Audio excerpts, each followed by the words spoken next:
Nancy Pelosi's challenger. Hello, everybody. Welcome to the conversation. I'm David Schuster. House Speaker Nancy Pelosi, the leading Democrat, is running for re-election in California's 12th congressional district, but she is facing a challenger. And we are speaking today with Shahid Buttar.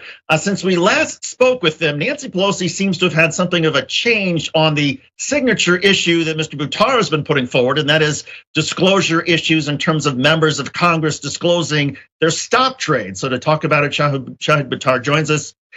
Thanks for being with us. So Nancy Pelosi says she now does support a ban on lawmakers trading stocks individually. What's your reaction? It's long overdue and it remains quite inadequate. The controversy has been framed as the way you described it, disclosure over publicly traded stock trades.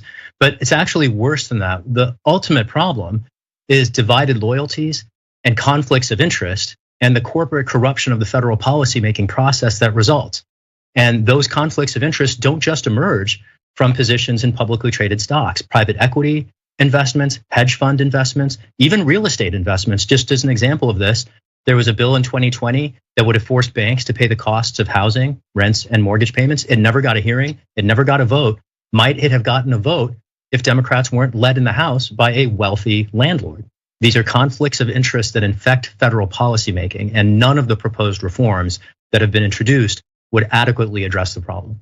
House Speaker Pelosi's husband apparently had stock trades in January that she revealed of $2.9 million in Apple, Walt Disney, PayPal, and Amex. Anything particularly wrong with those companies?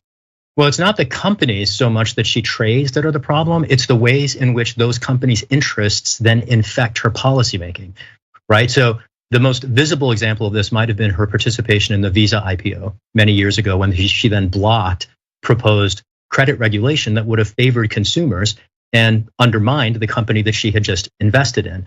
So it's less about the particular companies and it's more about those companies' interests. For instance, Apple is a renowned abuser of intellectual property rights. While it's better on some issues like corporate surveillance than other tech companies like Facebook, it's got problems of its own. You really can't invest in stocks without creating some sort of problem in terms of a conflict of interest and a divided loyalty. And the point ultimately is that disclosure is not enough. We need to ban policymakers from trying to profit from their offices. There is a constitutional prohibition on exactly that, the emoluments clause.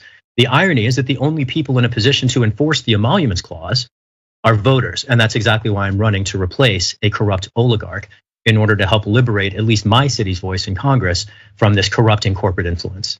And Shahid, should that ban also extend to spouses, to other family members? Spouses, family members, staff, and their family members. No one with a hand in the federal policymaking process should be making money from it, particularly when that policymaking process does things like denying Americans the universal right to health care or impeding climate justice by continuing absurd fossil fuel subsidies. There are real world impacts of the corruption that these divided loyalties invite and entrench and that Pelosi unfortunately embodies. And those impacts are being felt by hundreds of million Americans around the country, billions of people around the world, and untold numbers in the future who are going to have to grapple with the predatory policies passed by our Congress of millionaires filling their pockets at the public's expense. Shahid, when we spoke to you a couple of months ago, you were hoping to have some sort of a debate or direct opportunity to question House Speaker Pelosi as part of this campaign. Has that materialized? Has there been any contact with her campaign, any willingness by her campaign to engage with you? Not only is her campaign completely unwilling to debate, but she has been unwilling to debate for 35 years. I want to broaden the circle here. Our impending primary on June 7th is one of the best kept secrets in the country. Not a single press outlet, even in San Francisco, has covered the race once yet. And I find it bizarre that with 6 weeks remaining before a federal election over one of the most powerful seats in Congress, no one in the public has had an opportunity to hear about the issues. And so it's not just Pelosi refusing to debate, journalists are refusing to cover not just our race, but the issues. I want to make this really sharp. We put out a message to the climate change reporters at the New York Times. And one of them wrote back, and our message was about our proposal to nationalize the fossil fuel sector. At the moment, Congress is investing $20 billion a year in fossil fuel subsidies. It is absolutely insane. It would have been insane even before the climate crisis. In the middle of it, it defies description. And so we reach out to the New York Times. I'm running for Congress against Pelosi. This is one of our signature policies. And they write back, oh, this isn't something that we want to cover. And so we're going through in 2022 this reckoning over the abdication by large parts of the press of their constitutional function of informing our democracy. And I see journalists really excited right now that movies about climate change, for instance, are getting recognized at awards ceremonies. But still, the discussion about the actual policies that we need to guard the future from the predation of the past, it's not just the incumbents who don't want to discuss these issues. Even the press doesn't want to discuss these issues. It's one reason I'm so grateful for your work and the work of the Young Turks, and to give viewers and voters an opportunity to hear the choices before them. That is the role of the press. And I'll agree with you that I think it is a huge abdication of much of the media to not cover these issues, to not cover the policy debates. But what I hear from a lot of the political media who might otherwise cover your race, and I've heard this when they talk about other races around the country, is they say, well, we don't want to invest a lot of ink or a lot of airtime because we just don't think that the incumbent has any chance of losing, that this is such a powerful incumbent. Why bother suggesting that this race is competitive? How do you respond to that? Well, ultimately, the reason that they think these races aren't competitive is because voters don't know the issues. Pelosi calls herself progressive and she gets away with it, right? She performatively kneels in kente cloth. And so people think that she's been supporting racial justice, even when she's been complicit in predatory policing. She does things like mouthing support now for the congressional, for limits on congressional insider trading, when she's been a poster child of corruption for 35 years. She talks about Democrats wanting to stand with people grappling with the challenges imposed by the pandemic, while she blocks a vote for Medicare for all from even proceeding. And as a result, Americans uniquely in the world are the only people, while everyone's dealing with the pandemic, only Americans are grappling with medical debt. And it's medical debt to the tune of tens of billions of dollars, while this oligarch has frozen the federal minimum wage for 10 years and repeatedly engineered tax breaks favoring the wealthy, herself and her wealthy friends. And if voters knew those issues, this seat would be quite competitive. A sharper way I might put that is that if the press showed up for work and San Franciscans understood how we have been represented for 35 years and my neighbors understood the choices before us, I have no doubt that I'll be the representative in the House of Representatives doing the job of championing my city's proud visionary values in the next term.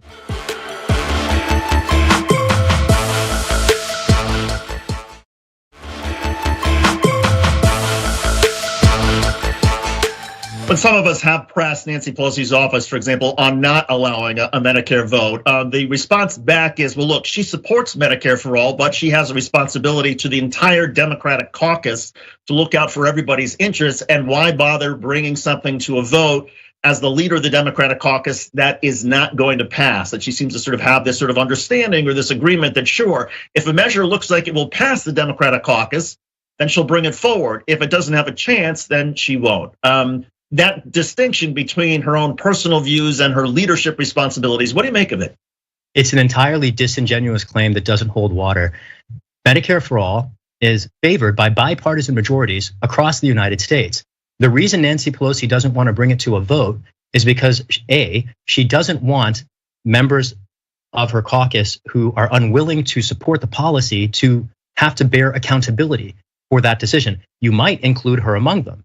And the claim by the speaker that she is playing some four-dimensional chess, when at the end of the day, this is simply an affirmative denial of human rights. And human rights violations demand accountability. And there's no, frankly, excuse that justifies them. She can make up any number of political excuses, but at the end of the day, if we have a global pandemic, 1 million Americans dead, bipartisan majorities across the entire country favoring a proposal that is already in place around the rest of the industrialized world, there is not a single good reason that the House has not yet embraced this policy. It is an ongoing reflection of the corporate corruption of the federal making process of the policy making process that we've been discussing. And Shahid, as we discussed, you're not getting much attention. The political process is not covering the race. They're not covering the issues. So what do you do between now and June the 7th to try to bring this in front of the voters of California's 12th congressional district? Great question. And I should note that among the things that have changed is the number of our district. Redistricting just completed. So we're now the 11th congressional district, only because California lost a seat. But we're working hard to reach voters in public fora like farmers markets, at public events. We're reaching them in their homes, phone banking, on the doors. We're taking a particular effort to work through supporters to engage and meet and inform their respective neighbors, friends, colleagues, family. That sort of supporter-enabled campaign puts our supporters in front. And at the end of the day, I'm not a politician, I'm an advocate and an activist and an organizer. And so our path to getting me here in the first place was organizing the community and finding people who share our concerns about the future, finding ways for them to support the campaign, not just donating and volunteering, but doing things like hosting gatherings to inform their neighbors and their friends about the issues that the press isn't covering. Those are the kinds of events that I've been very grateful for the opportunity to do. And I'm very grateful to all of our supporters, the thousands of them across the country, and particularly the podcasters who've done the work that the institutional press has failed. I should make clear that while I would only have the opportunity, if successful, to represent San Francisco, the values and the principles that I'm running on are widely shared across the country. And so we're very eager to invite anyone who cares about climate justice or healthcare or ending the corporate corruption of Congress to consider joining us, to volunteer with us from wherever you live or donating from wherever you might be at shahidforchange.us. Shahidforchange.us. And again, people can go there until June the 7th. And Shahid, let's just suppose you don't win. Is it still something of a moral victory that you're getting at least these issues out there, whether it's on this platform or other platforms, or talking to the voters of the district and clearly having an impact on Speaker Pelosi, at least moving her a little bit on when it comes to stock trades and disclosures? It's actually the 7th issue where she's conceded a policy to our campaign. Over the course of the time that I've run for this seat, we've managed to hold Pelosi accountable and change her positions on worker rights, on civil rights and policing, funding the Postal Service, impeaching a criminal president, and asserting congressional war powers to block unilateral executive action. There's lots of issues on which we've had impacts, well beyond our race. And the opportunity to punch above my weight is what I'm grateful for, and I'm eager to hold this oligarch accountable and win my city a new voice. Shahid Buttar, he is the opponent of Nancy Pelosi in the Democratic primary, June the 7th, California's 11th congressional district. Shahid, good luck to you, and thanks for coming on. As always, we appreciate it. Thanks so much for having me, David. You got it.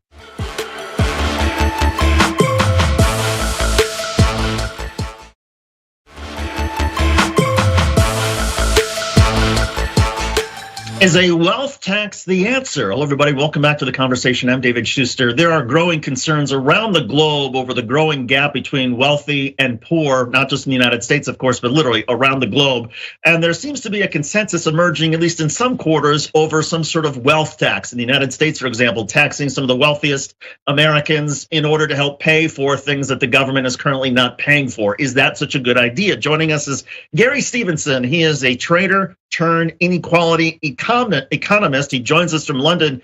Gary, first of all, before we get into a wealth tax, explain why is wealth inequality continuing to get worse?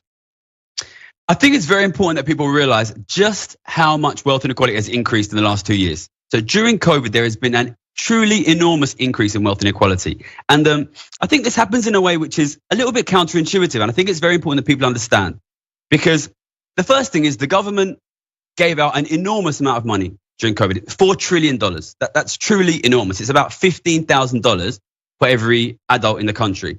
Now, in many cases, that went directly to people who are poor and in need. So I think people might think this would perhaps be good for inequality. But you need to take it in a broader context of what has happened during COVID. So during COVID, there was a cancellation of a lot of spending, but not all spending, okay? If you're a poor or ordinary person, and most of your spending is on rent, mortgage, food, bills, those expenditures remained during COVID. The kind of expenditures which disappeared during COVID were luxury and non-essential spending. So who has the most luxury and non-essential spending? Basically, it's rich people. So during COVID, rich people massively stopped spending. Now, that causes two problems. One is that spending drives ordinary people's wages. The other is, if they don't spend it, then it starts to accumulate in their bank account. So when the government came in and basically supported the incomes of ordinary people, they didn't do anything about the massive amount of money accumulating in rich people's bank accounts.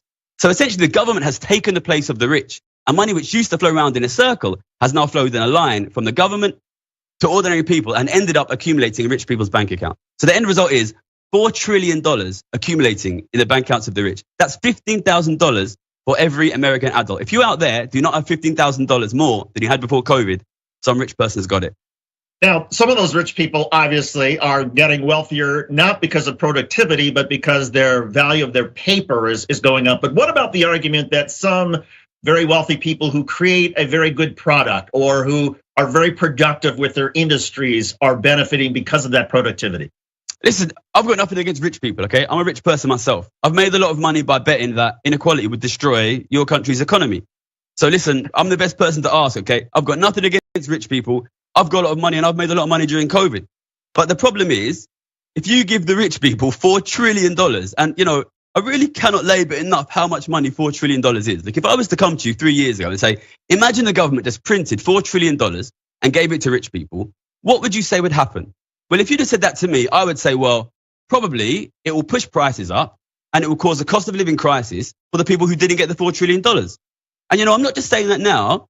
People can go and look at the videos I put out on my YouTube 2 years ago saying, look, the government is printing huge amounts of money. It's going to rich people and it's going to cause inequality to rise, house prices to rise, stock prices to rise, and a cost of living crisis of inflation for ordinary people. That is what happens if the government gives $4 trillion to rich people. So look, I've got nothing against rich people. I don't hate them. You know what I mean? I've worked with a lot of them. Some of them are even quite nice if you get to know them. But the truth is, this is the cause of the cost of living crisis. And it's meaning that ordinary Americans can't feed their kids. What could the government have done differently, though, during the pandemic? If the goal was, okay, let's help people who are struggling, who've lost their job. I mean, I suppose there could have been some sort of means testing in a way, but there was some sort of means testing towards focusing this money on people who direly needed it. Listen, 100% give the money. You have to give the money. Every country in the world did that because you have to do it. But if you are going to print $4 trillion and give it out, you need to do some back of the fag packet calculations and say, look, who is going to end up with this money? Where is this $4 trillion going to go? You can't give out $4 trillion without doing some analysis of where the money is ending up.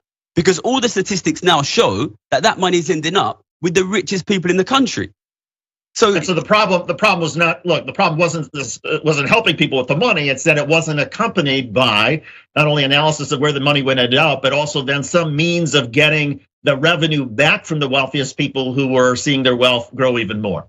Yeah, I think there just has to be a little bit of understanding, which is, look, this is an emergency situation. We need to give money out, but it is going to cause a transfer of $4 trillion of wealth from the government to the richest. And that is going to cause an economic crisis. This analysis should have been done at the beginning. And then we should say, okay, well, the rich are going to get $4 trillion.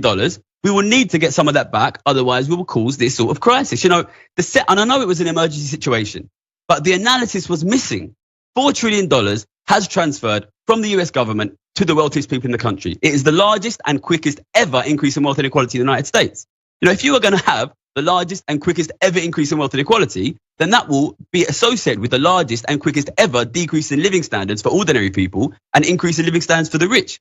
This is not rocket science. And my biggest concern is that right now, this cost of living crisis gets blamed 100% on Vladimir Putin and Russia, because you can see it happening in the media now. And if that happens, then it means that this $4 trillion, which is still sitting in the bank accounts of the richest Americans, by the way, will be left there. And they will use that to buy houses that your kids need, to buy stocks and shares that you need for your pension, to drive up wealth inequality to even higher levels. And we will see an economic disaster, and we are seeing it.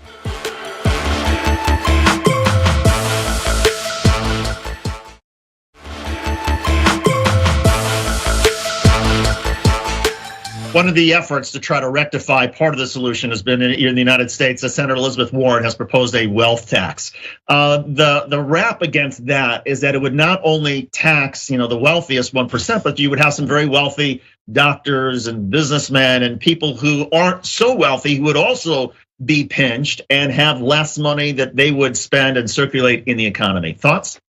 Yeah, look, I'm a strong campaigner for wealth tax. I've been supporting it for a long time. And what I always say when people say this is, look, I'm not about taxing people with $1 million, okay? I'm about taxing people with $100 million, okay? The average billionaire in the US has seen their wealth double in the last 2 years during a crisis in which increasingly ordinary people can't afford to heat their homes. okay?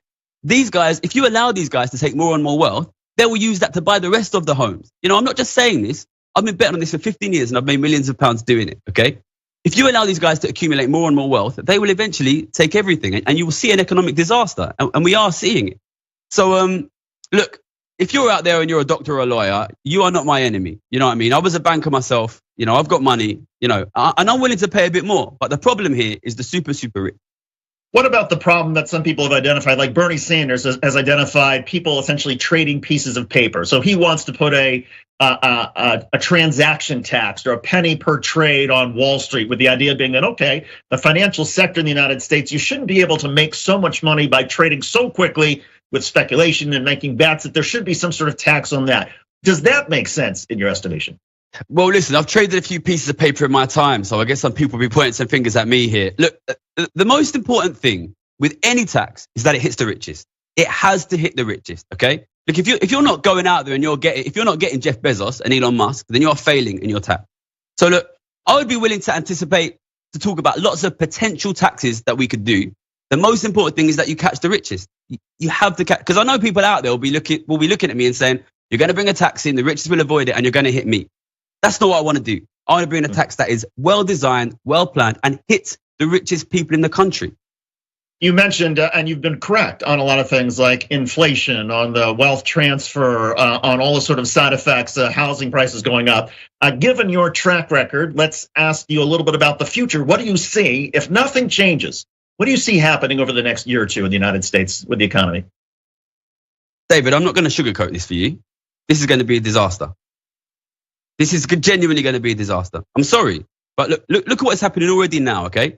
There are increasingly, people can't afford to feed their families, all right? Winter's going to come and half the country is going to be struggling to heat their homes. That's what's going to happen.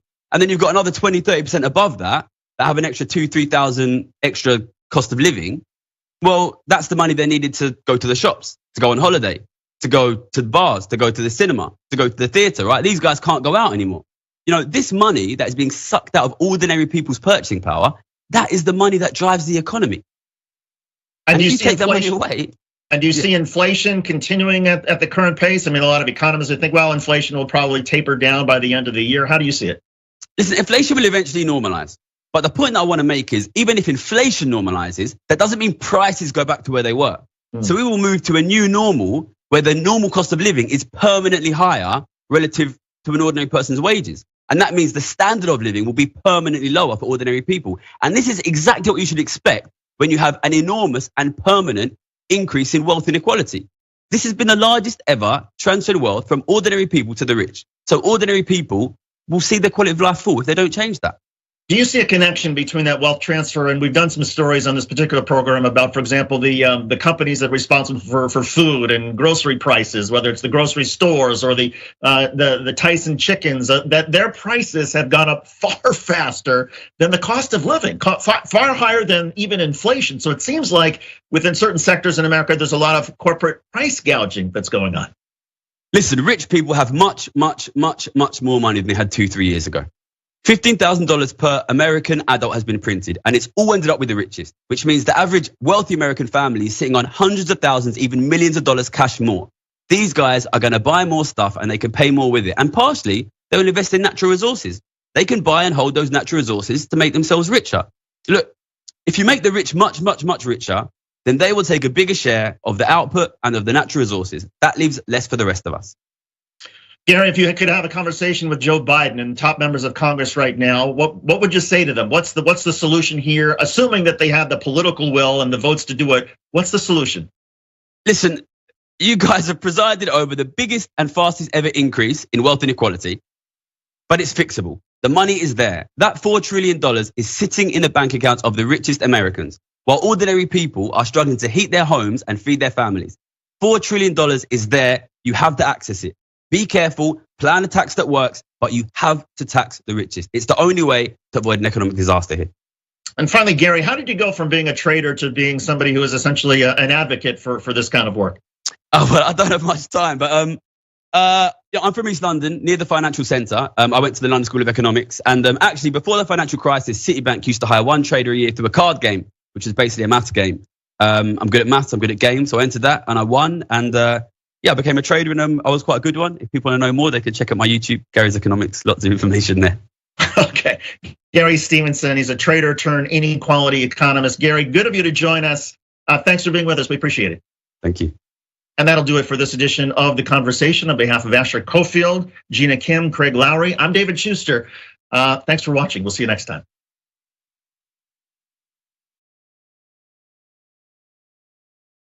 You know, old school's pitched to me from Jank. It'll just be me, you, Jesus, Ben, and maybe Michael. And we're like, okay, cool. I can do that every week. As you can see, me, Jesus, Ben. When you make the order, it says, don't exceed $20.01. So I'll just order literally anything to get it as close to that as I possibly can. I'm sorry that I ordered $45 worth of food and got an email saying, sir, would you like to rethink that? And I go, what are you talking about? I was in hell. I was just like, oh my God, the theater's empty, nobody's here. Everyone on screen keeps f***ing cursing. Why did I let this happen? And the whole thing looks like it was shot through a glass of milk. My mom's gonna be so mad. If you're looking for a heart attack, the short way, baby.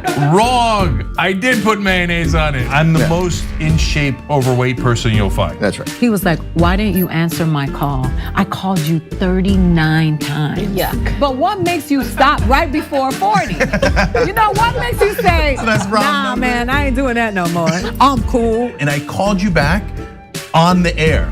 And I was like, okay, Kevin Smith, big shot. What the f***? You said you'd come on and you didn't come on. I'm sure I took that very well. Yeah, you did. You called me back the next day and said, I thought it was 7 a.m.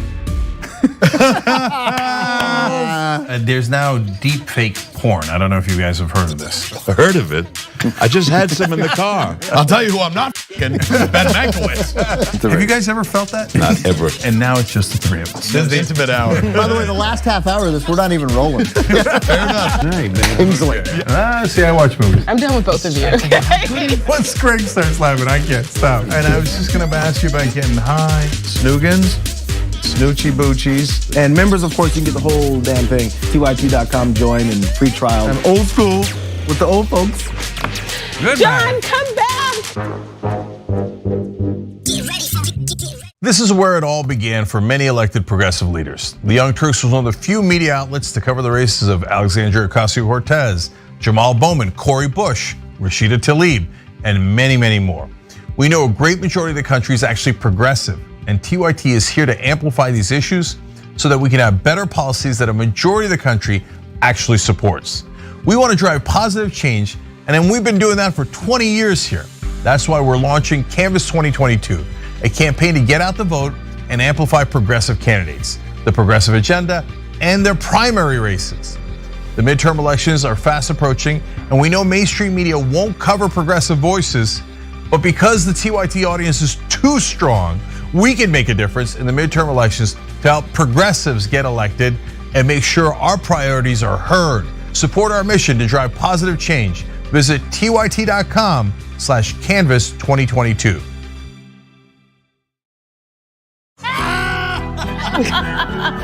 Field goal here.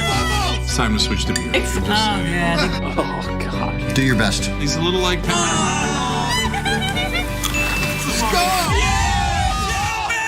Oh. No one's happy now. Give him another try. Oh. Wow. This is the weirdest game.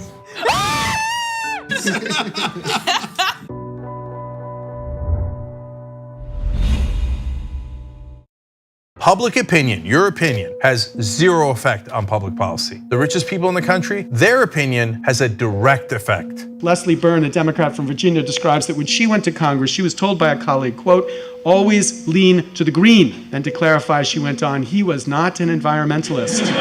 Our government actively serves the richest and the most powerful and turns its back on everyone else. Finally, end the corruption and get money out of politics and give us back our democracy.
All right, welcome to the Young Turks. Cenk Uygur, Anna Kasparian with you guys.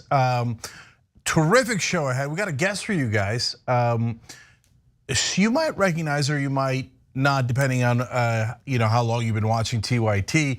But she wrote a really interesting story about how her mom, who's in the Russian parliament, and her disagree. We're going to talk to her a little bit about the Russian war today. By the way, don't forget, next Tuesday is the primaries in Indiana and Ohio. We're going to cover that for you guys. You're going to see that at 8 o'clock Eastern right here. And that's got amazing progressive candidates, Liam Doris, Morgan Harper, and of course, Nina Turner. So don't miss that. And speaking of which, there's only about 5 days left in those races. And we've got another Rebellion Pack ad for you guys later in the show. Helptherebellion.com.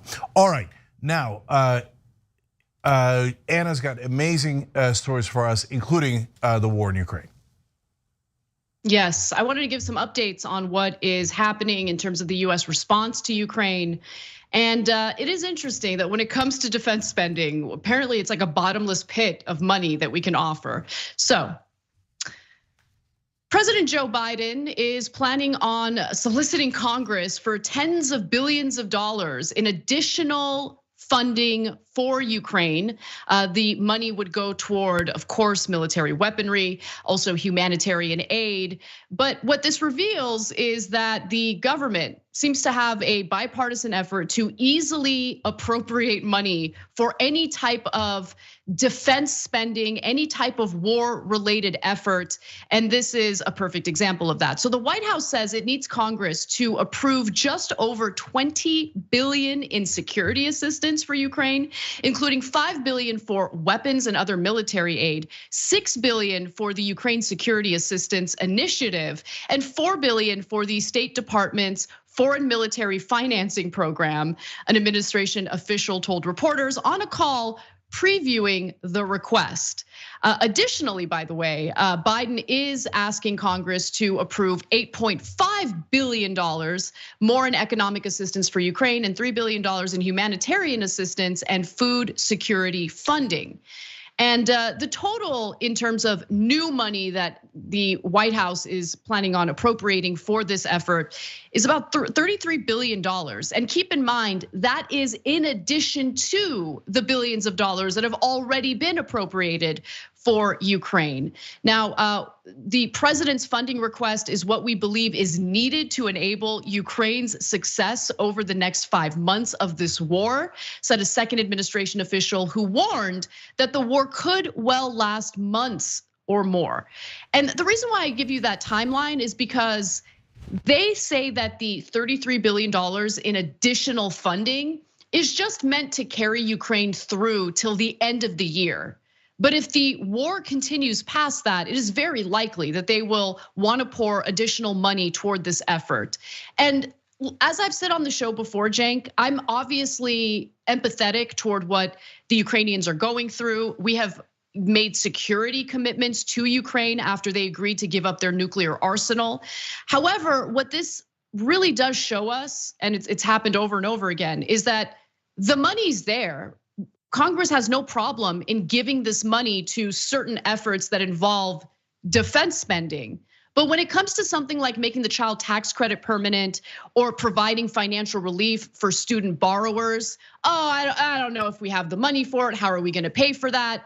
I mean, all of those arguments we already suspected were complete bull, and now we know for sure. Yeah, so I want to focus on a couple of numbers here. This is just for a 5-month period, and they already appropriated $13.6 billion in March.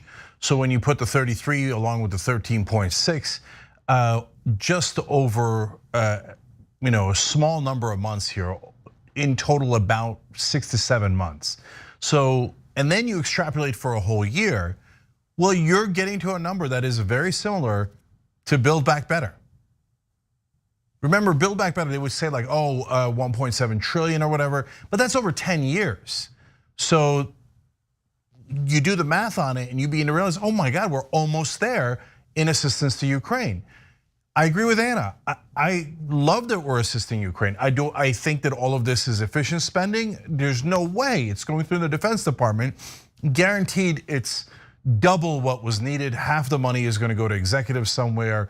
And that's why this is all being approved super fast, not just because we're all concerned about the war in Ukraine, but because everybody in Congress and all the defense contractors are thinking, cha-ching, and so this will fly by. Everybody will vote yes right away, and it's for both reasons. And mainly because of the military industrial complex and the money they're gonna make.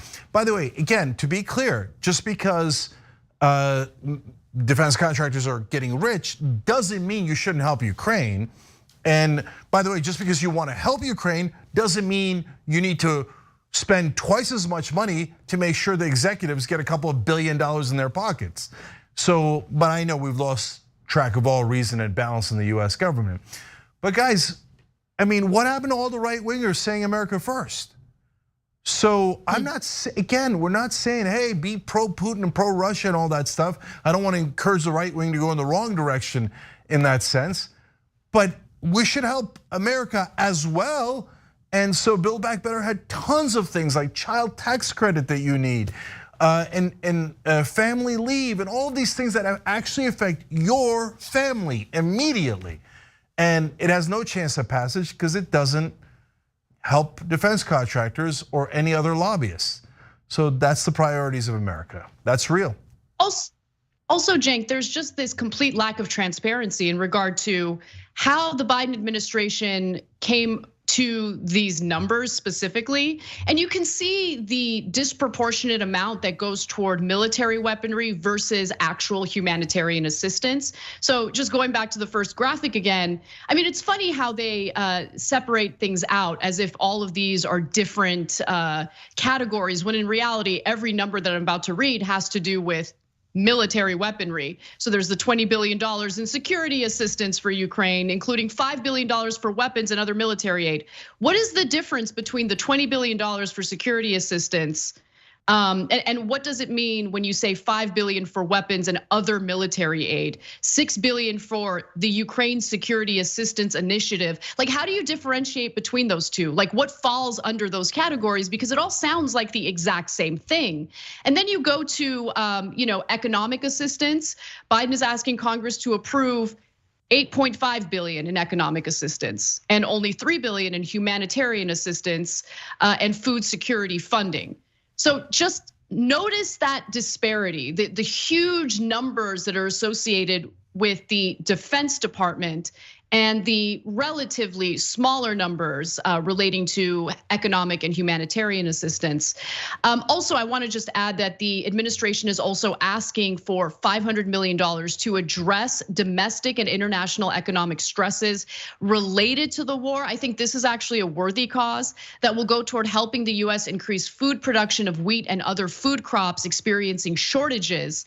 And the funding would help officials use the Defense Production Act, a Cold War era law, to boost domestic production of critical minerals affected by the war. The reason why I say that's a worthy cause is because, obviously, as a result of this invasion into Ukraine, there's inflation in various food items, and that's because the international market relies on Russia's production of these food items. So I like the idea that the Biden administration is trying to work around that.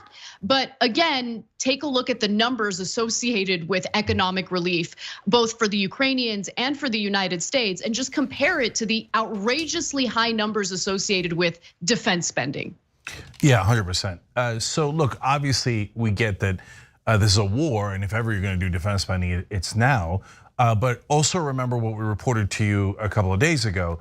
The CEOs of the defense companies have admitted, yeah, we already have the weapons and we've sent them to Ukraine. Most of this money is to replenish the stock. And again, that's optional whether we want to replenish in this case. And so, but I don't want you to get the wrong impression that, they got to go make the weapons and send it over to them. And that's why we have to spend exactly this amount of money. And then whenever you look at the defense budget, which no one does because they all live off of that pork, but if you look at doing an honest assessment of it, the devil is very much in the details, and the details are where they rob you. I would love to help Ukraine without robbing the American people. Absolutely, I agree. And one final thing that I will mention, The Biden administration is also simultaneously asking for funding related to the coronavirus pandemic. The federal government has run out of money that would help assist Americans who are trying to get tested for COVID, Americans who still need to get treatment for COVID because they might not be fully vaccinated. It's funding for monoclonal antibodies, all sorts of things that we need to keep people healthy and alive, because whether we like it or not, the pandemic is still ongoing. And so the Biden administration allegedly wants $22 billion for COVID-related funding. And it's just fascinating how it's been so difficult to get Congress to approve that alone. So Biden has already tried to get that funding appropriated. Congress has turned that offer down or that suggestion down. And it just shows you, again, what the government, what Congress in particular likes to prioritize. And it's not about doing the right thing by Ukraine. It's about ensuring that we redistribute wealth, again, from the bottom to the top, to these wealthy defense manufacturers and defense contractors. And when it comes to funding that helps to keep people healthy and alive within our borders, I don't know. It's a little too tricky. It's a little too controversial. Yeah, so my last thought here is they're considering coupling the bills because the defense spending, they feel like it's a guarantee that it's gonna pass. But since the COVID relief goes to actual American voters, that is not at all guaranteed to pass. So they're thinking of attaching the COVID relief to the Ukraine help.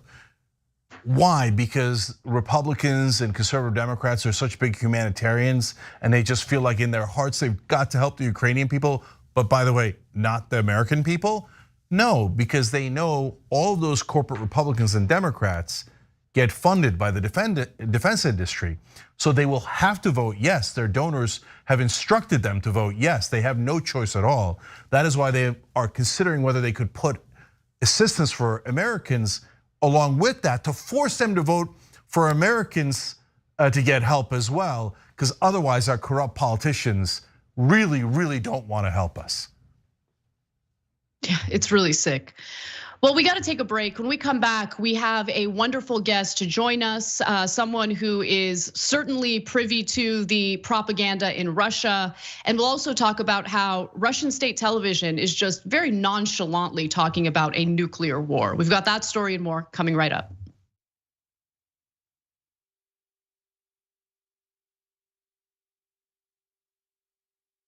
You know, old school's pitched to me from Cenk. It'll just be me, you, Jesus, Ben, and maybe Michael. And we're like, okay, cool. I can do that every week. As you can see, me, Jesus, Ben. When you make the order, it says, don't exceed $20.01. So I'll just order literally anything to get it as close to that as I possibly can. I'm sorry that I ordered $45 worth of food and got an email saying, sir, would you like to rethink that? What are you talking about? I was in hell. I was just like, oh my God, the theater's empty, nobody's here. Everyone on screen keeps cursing. Why did I let this happen? And the whole thing looks like it was shot through a glass of milk. My mom's gonna be so mad. If you're looking for a heart attack the short way, baby. Wrong. I did put mayonnaise on it. I'm the most in shape, overweight person you'll find. That's right. He was like, why didn't you answer my call?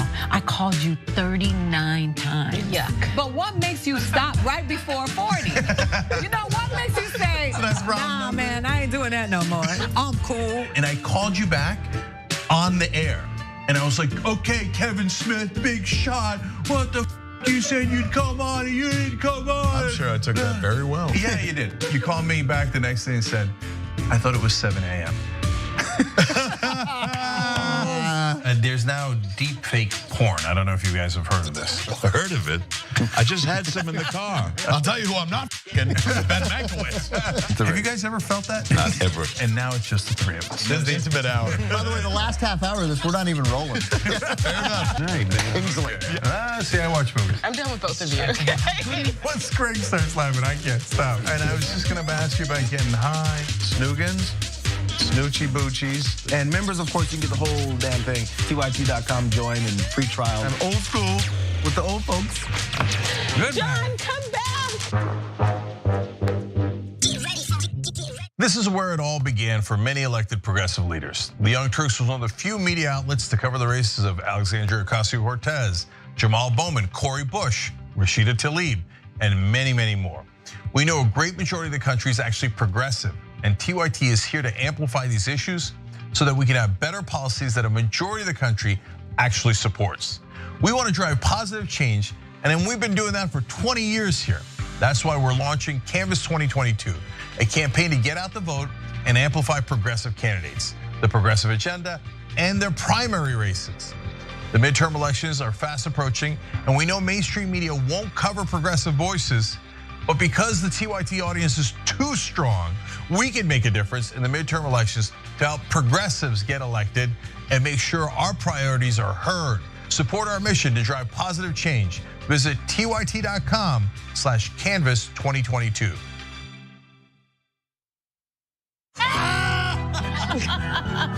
Field goal here. It's time to switch to beer. Oh, man. Oh, God. Do your best. He's a little like.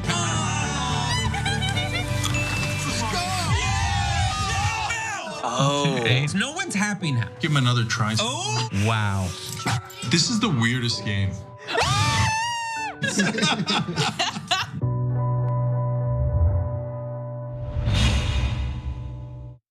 Public opinion, your opinion, has zero effect on public policy. The richest people in the country, their opinion has a direct effect. Leslie Byrne, a Democrat from Virginia, describes that when she went to Congress, she was told by a colleague, quote, always lean to the green. And to clarify, she went on, he was not an environmentalist. Our government actively serves the richest and the most powerful and turns its back on everyone else. Finally, end the corruption and get money out of politics and give us back our democracy.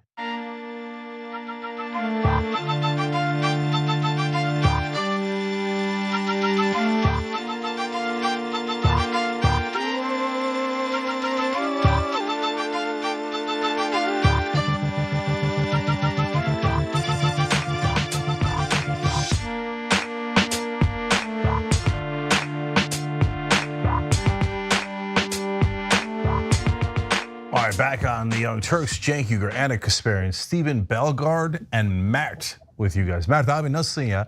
So those are folks who just joined by hitting the join button below on YouTube. We welcome you to do that as well. And are they American heroes? I guess, right? Because we're helping to bring the truth to the world, which leads us to the next story, Casper.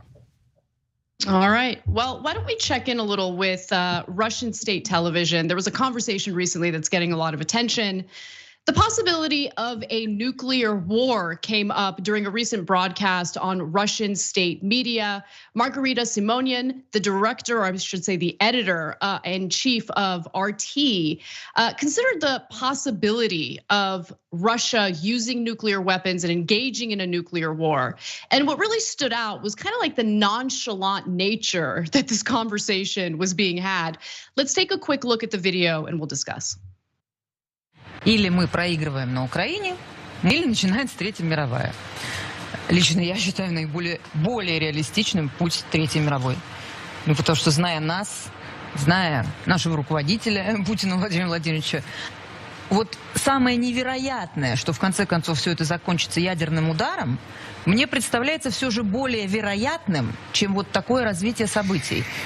К ужасу моему. С одной стороны, с другой стороны, к пониманию, что, ну что, значит так. Знаешь, меня... Но мы-то в рай. Да, меня... Они просто... So she says that, there's some likelihood that we have nuclear war. She says on one hand, it's something that horrifies me. On the other hand, it is what it is. And then the anchor of that program, Vladimir Solovyov, jumps in and basically says, well, we'll go to heaven while they will simply croak. And so there's also some concern because Vladimir Putin, of course, has thrown all sorts of threats around, but lately the threats have been a little more intense. This week, Putin threatened countries that are currently aiding Ukraine, of course, including the United States. He said, quote, if someone intends to interfere in what is going on from the outside, they must know that constitutes an unacceptable strategic threat to Russia. We have all the weapons we need for this. No one else can brag about these weapons. and we won't brag about them, we will use them. So he didn't specifically mention nuclear weapons, but it was clearly implied there. And so what do we make of this? There's of course a lot of propaganda in Russia. What we heard from was Russian state media, very supportive of Vladimir Putin. But are they bluffing? Is this just meant to threaten America and its Western allies from getting involved further in this war? It's really a big question that is being discussed right now. And so I'm happy to bring on a guest, a longtime friend of the show, an incredible woman, incredible reporter, Alona Minkowski, who actually used to work at RT long ago, and is currently an award-winning host, writer, and producer. Alona, thank you so much for joining us. Hi guys, thanks for having me. So you recently wrote a piece that I really appreciated. It was published in the New Republic titled "Life Behind Russia's Veil of Misinformation. Putin's regime spares no effort in distracting and propagandizing the citizenry, but it's the lies of omission that do the most damage." Before we get to your piece and some of the insights that you provide, what do you make of that segment that we showed where they're discussing the possibility of going to nuclear war? Well, on one hand, of course, it's terrifying to hear people, like you said, sort of nonchalantly talking about it, but it also is just part of the entire show, right, that has been consistently put on to convince the Russian people to support this war, and it keeps evolving and becoming more extreme. If you listen to the commentators, and I think that that's what happens because they have to keep justifying the fact that this war is still going on. But what I thought was interesting that Margarita said is, it's either we lose in Ukraine or there's nuclear war, which I think just tells you a lot about the messaging there from the Kremlin, from the Russian government, right? And those commentators who effectively represent the Russian government, which is that losing isn't an option. And it's all about trying to paint this like very stark black and white, good versus evil picture to convince the Russian public that they are the heroes in this situation. So Alona, I wanted to ask you, there's a kind of a don't look up vibe to that segment, like, oh, we might all die. Okay, up next, coffee, right? Should you have it with lunch as well? So now, I imagine that the reason that anchor that is very well connected to Putin is saying it is because she's trying to relay Putin's bluff to the rest of the world. But then I paused and thought, how sure are we that he's bluffing? What do you think? I don't know, is the very honest answer. And it's one of these situations where over the years, no matter how many interviews I've done about Russia, people have always asked me, well, what is Putin thinking? As if I'm supposed to have insight into what's going on inside of his mind. And the truth is that I've been wrong most of the time. And that's how I felt with this war when it actually started, when he invaded Ukraine. I was genuinely shocked because I never thought that he would go this far, and part of that is because he's been played up as this master strategist in the way that the world looks at him. But clearly he's a madman, and I don't think that he's someone who functions rationally. And so while I hope in my heart of hearts and would love to believe that all of this is just a bluff, I can't really honestly say that, but the truth is, yes, I hope that you're right. I hope that that's the case. I hope it's just meant to kind of show this very powerful image more to Russians than to send any realistic message to the rest of the world.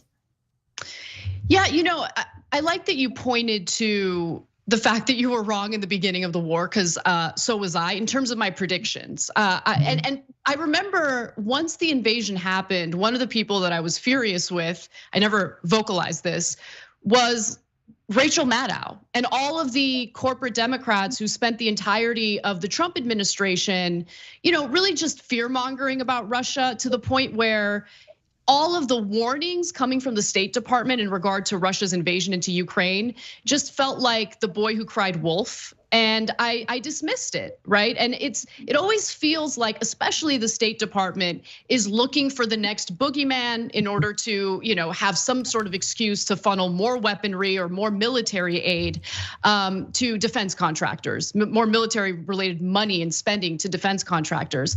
But it turned out that Vladimir Putin actually did do this invasion. And you're right in saying or using the word irrational, because it really does go against his own interests. I mean, the Russian economy is struggling right now. Inflation is up to 20%. It's likely to go higher. There is a little bit of leverage that Russia has because so many European countries are dependent on Russia for its fossil fuels. But so far, regardless of how devastating this might be to the Russian people, Putin has decided to keep chugging along. He thought he was going to be in and out, but it turns out that there was far more resistance than he expected. And what I also found really interesting is that he's decided, much like Donald Trump did when he was in office, to surround himself with yes men, to surround himself with an intelligence community that doesn't actually give him intelligence, but rather just tells him what he wants to hear. And I think that's a really interesting part of his strategy because it is putting him at a significant disadvantage. And so can you talk a little bit about what happens to anyone who might disagree with him, including individuals who might be giving him information he doesn't want to hear, but could actually help him? Yeah, I mean, God, there's a lot of points that you made there that I want to kind of comment on, which is that, yes, I was with you in the beginning of feeling kind of angry and annoyed at a lot of the alarmism that we saw toward Russia for a long time, because it did for many years seem to go counter to what was actually happening. But so in the same way, right? I was caught off guard when this invasion actually happened. But yeah, I mean, we've seen that this is a huge problem that Putin has created for himself in not allowing anybody around him to actually speak the truth. And this is kind of a classic, dictator, dear leader issues that when you're only surrounded by yes men, then you aren't getting fully unfiltered information. And honestly, I know we'll talk about my piece in a minute, but it kind of goes to my point there about omission and how excluding information and excluding the truth is something that that just gets you even farther and farther from it. But it's an incredibly dangerous environment right now for Russia, for anybody who speaks out against this war, not just for activists or for regular people who can't post anything about it. They can't say anything wrong for fear that somebody might turn them in. So many of my friends, I know a lot of people who have either had to just pick up and leave and flee the country, not knowing exactly what their plan is, or people who are planning to leave, right? But just desperately trying to get documents so that they do have a place to go and a place to be afterwards. But we have already seen too that there have been some officials from the FSB who have just disappeared or been imprisoned. There is no room to give unvarnished truth to Vladimir Putin. And I think that will be his downfall. But unfortunately, in the meantime, a horrific war and an incredible loss of life is happening. So Ilona, that does bring us to your piece, because you talked about how there's pretty much one side of the story, and that is it in Russia because of the state of media in Russia. And that is why people appear to be living in delusion. And you even talked about your own mom, who is in the Russian parliament, and how it's hard to get her information that she believes, right? And it kind of reminded me of what right-wing media does here in America. But instead of 30% of the country losing its mind, it appears that almost all of Russia has. Now, of course, not all. I say almost because there's some of the bravest, most wonderful people who are dissidents and protesters and journalists, et cetera, in Russia. But it struck me that the power of propaganda is overwhelming when there's only one source of news. Yeah, and it's painful to see that, right? And incredibly upsetting to know that just all of the information and air has been sucked out of the room when it comes to the majority of the Russian public, because the majority of the public, especially older populations, do get their TV their news from TV, which is all state-run media at this point.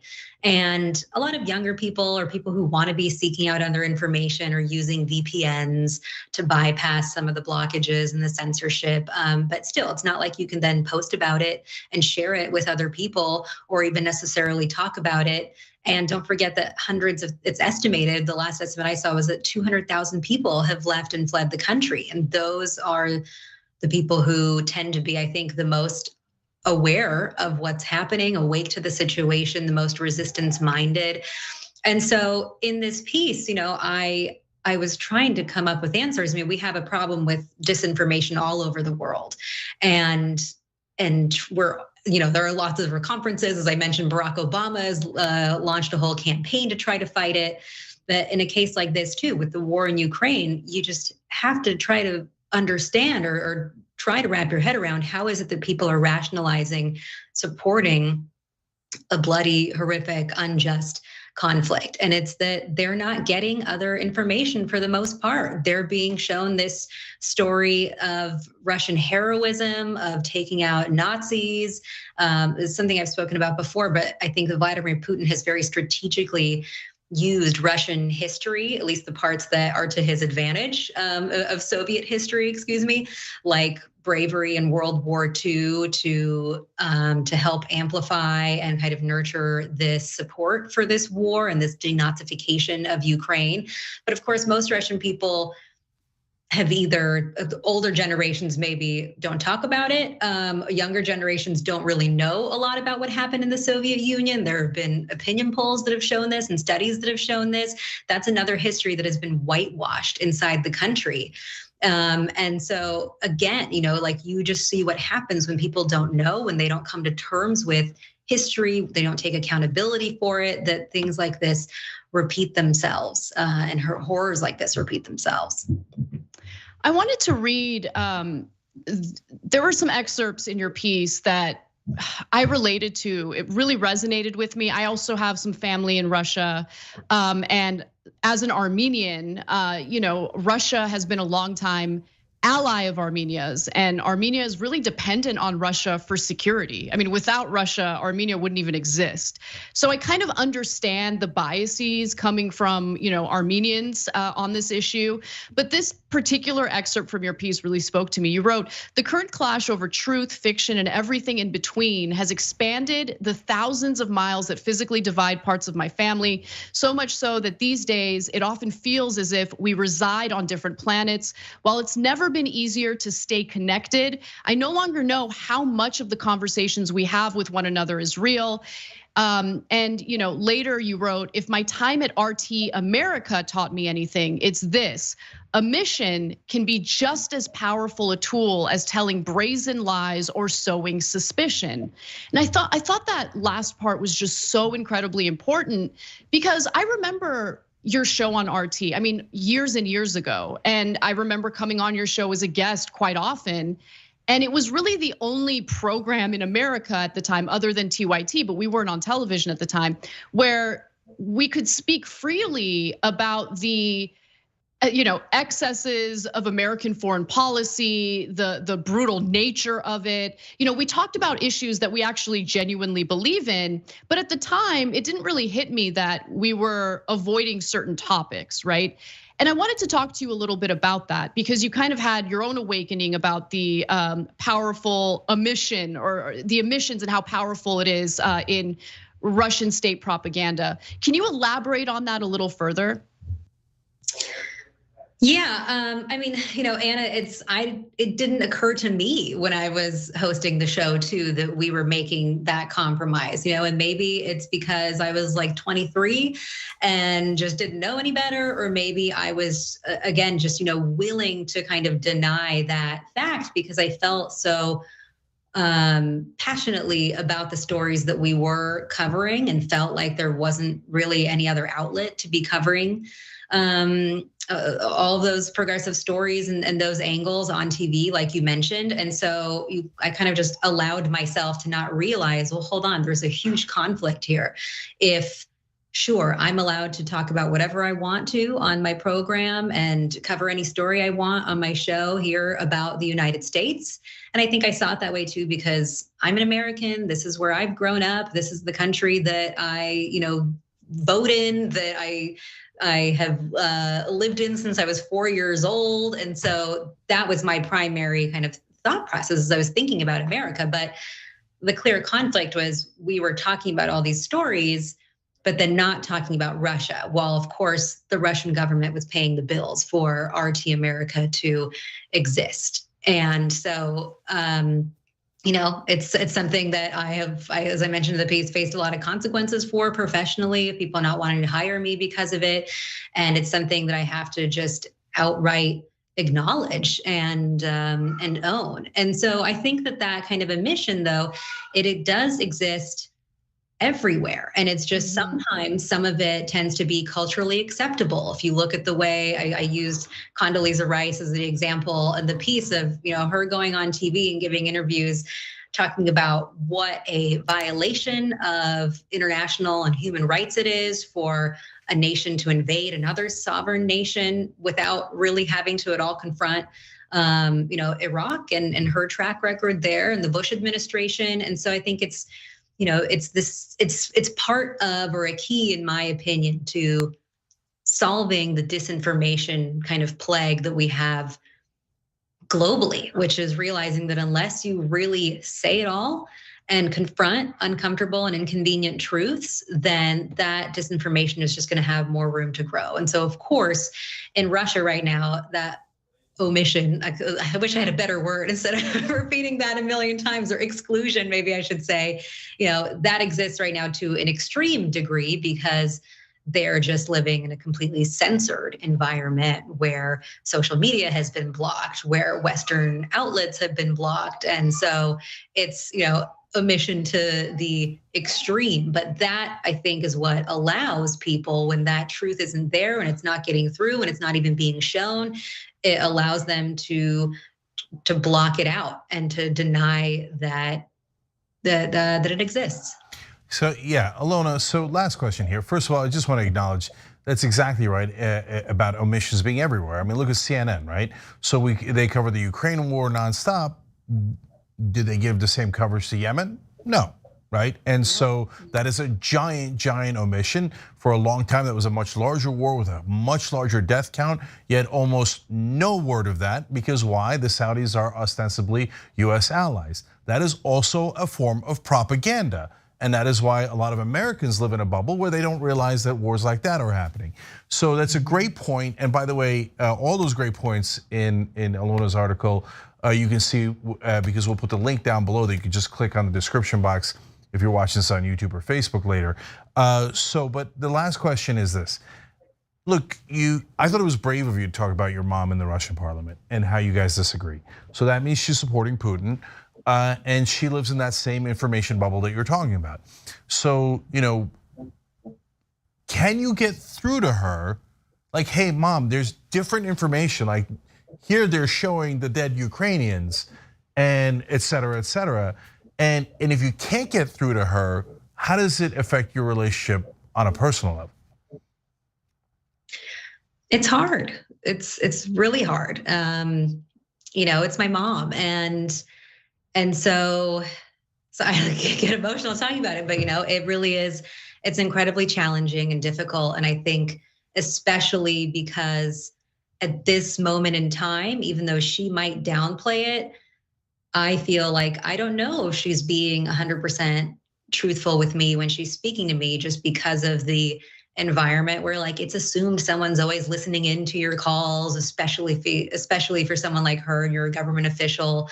I don't know if she is afraid to say something counter to what that kind of, government narrative is.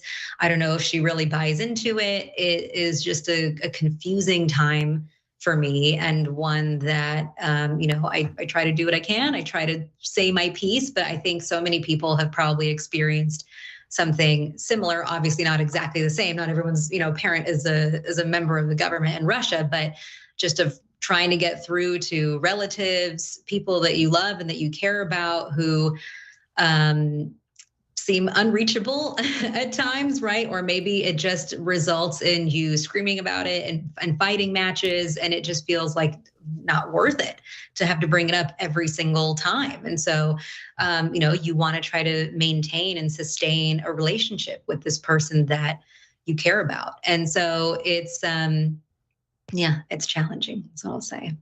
Yeah, I can definitely relate. Many times, just walk out of the room, go outside, touch grass, calm down, and then come back. But seriously, thank you so much for taking the time to come speak with us. Everyone, please check out her piece in the New Republic. We will include a link down below. Life Behind Russia's Veil of Misinformation. Alona, thanks for coming on. I hope you'll come back again soon. Thank you so much. It's been great to be back on with you guys. All right, everyone, we're gonna take a brief break. And when we come back, corporate Democrat had some pretty terrible things to say about progressive members of Congress. We'll give you that story and more coming right back after the break.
Back during the social break here. All right, guys, there's 5 days left for the election in Cleveland and in Ohio. Nina Turner is obviously running again. And if we're keeping it real, a lot of people have abandoned her. It doesn't matter in Cleveland because they don't really know about it. I don't think it has any practical effect. I just hate that is how politicians behave. I can't stand it. There used to be something called loyalty, honor, etc. Yeah, I believe in that. And so, but the good news is we have found a great way to reach the actual voters in Cleveland. So you've got to helptherebellion.com, okay? And I'm gonna show you helptherebellion.com because what we need right now, guys, is a cavalry charge. So you remember the scene in Game of Thrones where Jon Snow looks like he's cornered? No, he's not cornered. We're the cavalry, okay? So I'm gonna show you one more ad that we're paying for in Cleveland that you could help run. It's called Nope. Let's watch. What did Shontel Brown do to get $15 minimum wage passed? Absolutely nothing. Did it pass? Nope. What did Shontel Brown do to get Medicare for all passed? Absolutely nothing. Did it pass? Nope. What did Shontel Brown do to get voting rights passed? You guessed it. Absolutely nothing. Did it pass? Nope. This time, send in Nina Turner to fight for us. So we're making this thing very, very clear. If you elect somebody like Shontel Brown, of course nothing's gonna get done. She's not even trying to get anything done. She's like, what? I already listened to Pelosi and Biden. Yeah, I know, they didn't want those things. That's why they never passed. But the voters of Cleveland, do you know that Medicare for All polls at about 80% in Cleveland? 80%. We just have to get them the information that Nina Turner's in favor of it and Shontel Brown isn't. So that's where the ads come into play. That's where the money comes into play. Every dollar is another voter that we reach. I know for a fact that we can reach every voter in Cleveland ×3 if we just match the money that the executive director of Rebellion PAC, Brianna Wu, put in, and the former head of the Justice Democrats, Sharkat Chakrabarti, put in. So there's about 25,000 left unmatched. If we can do that, We can win this race for sure in the last 5 days. So helptherebellion.com. Let's stick together and let's win together. We'll be back.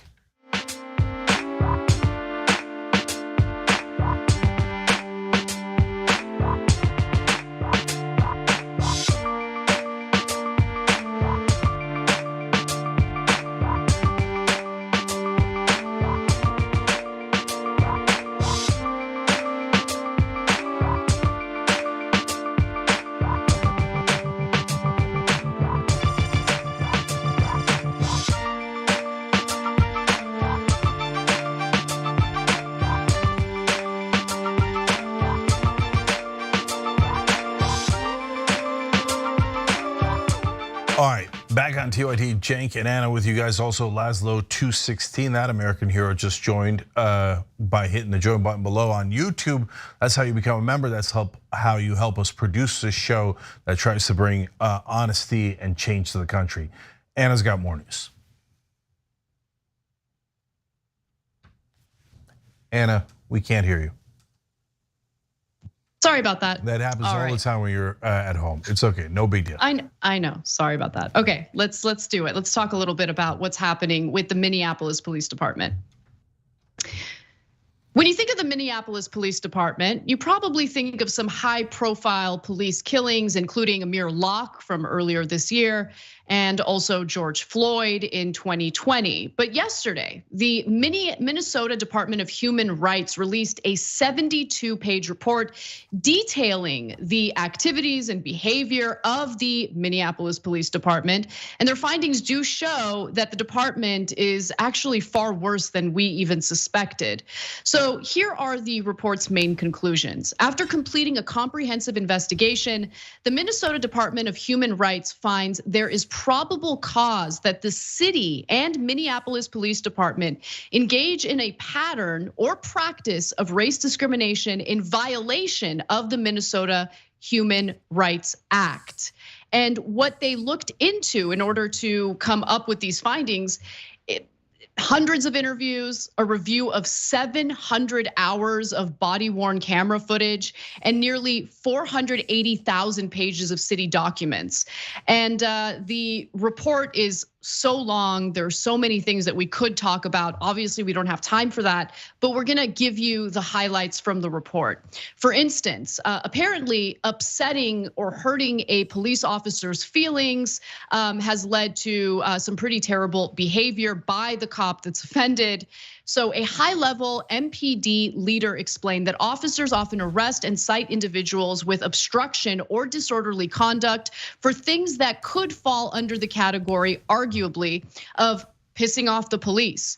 Community members and public defenders also consistently reported that MPD officers commonly issue one of these two citations when officers are annoyed or displeased with a community member's reaction or response to a police officer's presence. So analysis of traffic stop data also showed that when officers can see the race of a vehicle's occupant, they're far more likely to stop vehicles with people of color than people who are white. So they have the data to show this. MPD officers were 12% more likely to stop a vehicle occupied by a person of color or indigenous individual when it was light outside. And officers were more likely to see the race of the people in the car compared to when it was dark outside, and officers were less likely to identify the race of individuals before deciding to make a stop. And when it comes to various searches that they do, there's also a disparity regarding race. I can get to that in just a moment, but Cenk, I wanted to give you an opportunity to weigh in. Yeah. So look, guys, there in the report, there are tons of instances of officers using the N-word, calling Latinos beaners, calling black people monkeys and orangutans, and you go on and on. When it comes to women, the C word, some other variation of the C word, it's just endless.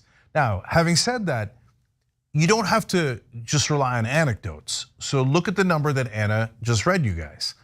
If they can't see who's in the car, there isn't bias. But during the daytime, when they can see who's in the car, they pull over black people 12% more. Well, that's not an anecdote. That's what they're doing in mass. That is, over the course of time, thousands of more black people pulled over for no reason. In fact, here, I'll give you that quote here as well. Current and former high-level city and police officials acknowledge that the Minneapolis Police Department stops vehicles with people of color for either no genuine reason or for low-level violations in an effort to find guns or drugs. So they admit it. They're like, yeah, we pull over black people, even if there's no reason. And I tell you this because if you're black, you already know that. You've already lived that, right? But a lot of white people don't know that because they haven't lived it. So when you see numbers like this, please have an open mind and understand how bad it is, which leads me to graphic 6. In the first precinct, which serves downtown Minneapolis, when MPD officers stopped vehicles with black individuals, officers were 6 times more likely to use some type of force against the vehicle's occupants than during traffic stops of vehicles occupied by only white individuals who were stopped in similar circumstances. Now, we as progressives, we don't want officers to use more force on white people. That's crazy, no. We want them to use less force on black people. And they're doing it, look at how disproportionate it is. It's 6 times more if you're black. So when you see the slogans like Black Lives Matter, they didn't come up with that from out of nowhere. It's because police across the country treat their lives like they don't matter. And now look, Minneapolis has become famous because of George Floyd and some other very controversial police abuse stories. But it's not Alabama, it's not Mississippi. If I'd asked you a couple of years ago, do you think Minneapolis is one of the most racist police departments? You probably would have guessed no, right? It's just a random police department. But you turn over the rock from a random police department, and this is what you find. That is exactly what black people have been saying in this country for centuries, and no one would believe them. Turns out, of course it's true. Exactly. I want to get to some other numbers, other findings from this report. Let's go to graphic 5 because they're far more, African Americans are far more likely to be searched than other individuals. So for instance, one black man reported that MPD officers pulled him over at least, imagine living through this, 7 times in the last 5 years for alleged minor traffic violations. During 4 of those stops, the officers told him that they smelled marijuana in his vehicle and conducted a search while they handcuffed him, sometimes with their guns drawn and pointed at him. And guess what? Of course, officers never found any drugs in his vehicle. So the allegation that they smell marijuana is just used as an excuse to essentially harass the driver here, a black driver, with the intention of finding something, but of course they find nothing. And if you're living through that, imagine how annoying that is at the very least, okay? At the very least, it's annoying because you're just trying to live your life. You're dealing with 7 stops and searches within a 5-year time span. Also, the report finds that based on a review of 300 MPD use of force files from 2010 to 2020, supervisors failed to complete a thorough review of an officer's use of force in 48% of cases. The review demonstrated that in 24% of use of force files, evidence contradicts or disputes the information that an officer recorded in their use of force report. In 28% of all use of force incidents, MPD officers failed to request or provide medical attention to community members who required it. And so when we think of what policing is sold to the American people, what it's supposed to be, essentially an agency that's funded through our resources, through our taxpayer money, meant to protect and serve, we have to understand that for some members of the community, that is not what they're getting. They're getting the exact opposite. They're being harassed, they're being unlawfully searched, they're dealing with brutal force when they've done nothing wrong and there's no probable cause to warrant the kind of behavior that they're being met with. And that is a dangerous climate to live in, especially when we are dealing with a crime wave, especially when everyone in every community does want protection, does want safety, does want stability. But we also have to understand that when the community has distrust toward the police, then there is no real public safety in that equation. It's the exact opposite. So when we talk about reforming the criminal justice system, it can't just be about shorter prison sentences. Sure, that's part of the equation. But what I'm actually pretty furious about is that both on a local level and also on a federal level, there has been very little action in regard to reforming policing. And it can't just be a simple black and white issue like, do we fund or do we defund? No, we need police, but we need police to work for everyone in the community, to keep the community safe, to actually carry out what they claim they're supposed to be carrying out. Yeah, and if you read this report, it proves to you guys almost everything that we've been telling you in all of these police abuse videos. So for example, we show you in video after video, they shoot someone, then they handcuff them, and then they don't get the medical help for a long, long time, and then sometimes they'll literally bleed out. Or in the case of George Floyd, he'd already stopped breathing and they just would not give him medical attention. And every time the police union or the right wing says, oh, just a few bad apples. But in this case, they show you, no, 28% of the time, they just don't get the medical help. So you can say, hey, look, 72% of the time they do. 28% is a monster number. That's a giant number, hundreds of people who desperately need medical help and they're not gonna get it because the cops think their lives don't matter. So then you say, well, okay, so what did they get pulled over more, okay? Well, number one, when they get pulled over, they get subject to violence 6 times more. Number two, remember that first quote that Anna read you? And boy, I mean, this is probably the number one thing that I say all the time about the police, and it's right there in the report. The biggest crime is pissing off an officer. So if they stopped you for no reason, and the conversation went slightly awry, and remember, they have terrible assumptions about black people and indigenous people, Latinos, etc., when they pull them over. So if anyone says anything that matches that assumption in their heads, that's it, you're off on a wrong track, and then he's gonna arrest you just for making him mad. And why is he mad? Probably because you asked him, why the hell did you pull me over? And he knows he pulled you over because you're black. And then he's more likely to arrest you. And then finally, they target African Americans in every conceivable way. So I'll give you one more here. MPD officers, that's Minneapolis Police Department, use covert or fake social media accounts to surveil and engage black individuals, black organizations, and elected officials without a public safety objective. So, and they say as of December 2020, MPD did not use its covert social media accounts to track white supremacist or white nationalist groups. Now, the FBI has said that white supremacists cause more violence in this country than any other terrorist group. And the cops go, no, I don't actually want to check extremist groups that we know are causing violence. I want to check random black people and elected officials. And they specifically state, without a public safety objective. This is exactly what racism looks like. And it has incredibly hurtful and damaging effects on African Americans all across the country. Whether you see it or you don't see it, it's happening. Well, I want to pivot to something completely different. I want to discuss what is transpiring within the Democratic Party, because while we've been talking about these New York Times writers and their book detailing the infighting within the Republican Party, fact of the matter is there's plenty of infighting within the Democratic Party as well. So let's talk about it.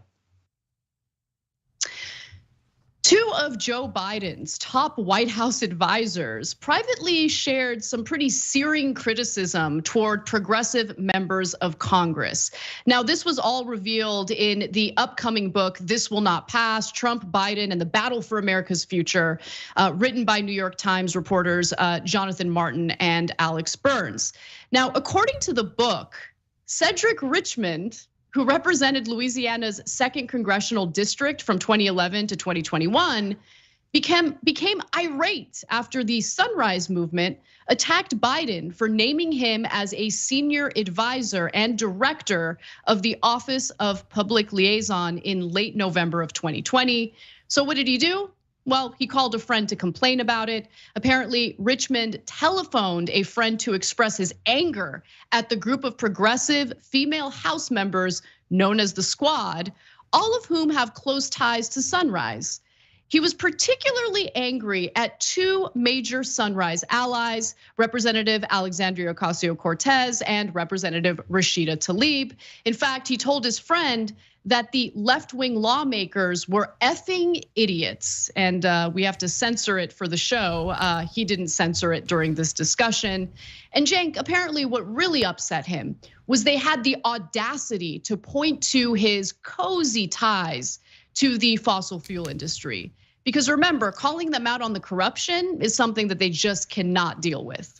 And guys, this is a really important story because this is exactly the kind of groupthink that exists in Washington, where calling out somebody for their corruption is considered the biggest violation of etiquette, and people consider you mean and terrible person. How could you do that to poor Cedric Richmond? Just he's been taking all that oil money and stuffing it in his pockets and not doing anything about climate change. And you're actually calling him out on it? No, the problem isn't calling him out on it. The problem is that he's doing it in the first place. Well, you should tell Cedric Richmond, if you're a progressive in Congress, well, maybe you should stop thinking about getting bribed by the oil companies. Now, if they did that, oh, it's outrageous that he's in the club. He's an elite. He's an elite. You cannot criticize the elites. But I ask you this, does it look like Cedric Richmond feels the same way about progressives? Also in Congress, also his colleagues? No, it doesn't appear that way at all. He can say anything he wants about progressives. He doesn't have to be polite to them. And there is no culture in Washington that thinks, oh, I can't believe Cedric Richmond did that. This story's been out. Nobody's outraged by it. It didn't make almost any news at all. None. If Alexandria Ocasio-Cortez had called Cedric Richmond an effing idiot, it would make unbelievable news. And everyone, not just the Democratic establishment, but most importantly, the mainstream media and cable news would say, oh, AOC, look at this. Progressive, they're so disrespectful. And Cedric Richmond agrees with her basically on everything. Not true, total lie. The media lies to you about that all the time, okay? Oh, and now she's being so disrespectful. They did this to Nina Turner, you remember?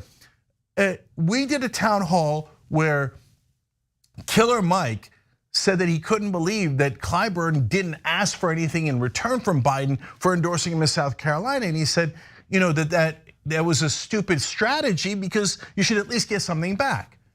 They said, oh no, you called Clyburn stupid, and Nina Turner was on the same stage, so that's why Clyburn's feelings were hurt. And there were dozens of articles. Nina Turner hurt Jim Clyburn's feelings. What a monster she is. And that hurt her really bad in that election because voters who don't know anything but watch television, honestly, Democratic primary voters that don't go online, they're like, oh, I guess Nina Turner was super disrespectful, only because they framed it that way. And when Cedric Richmond, a conservative Democrat, calls us, and in this case, it's not even us, that would be the most normal thing in the world. Oh my God, outsiders that aren't in the club, you can say anything you want about actual Americans, but when he says it even about people in the club, they're like, oh yeah, of course they're progressives. You can say anything you want about them. No one in Washington thought that was abnormal. And they probably, most of them thought, attaboy. So no, there's no reason in the world why progressives should do unilateral disarmament. You should fight back against Cedric Richmond and Hakeem Jeffries and Jim Clyburn and Pelosi and Schumer and Biden. Go get them. Stop sitting there waiting while they savage you.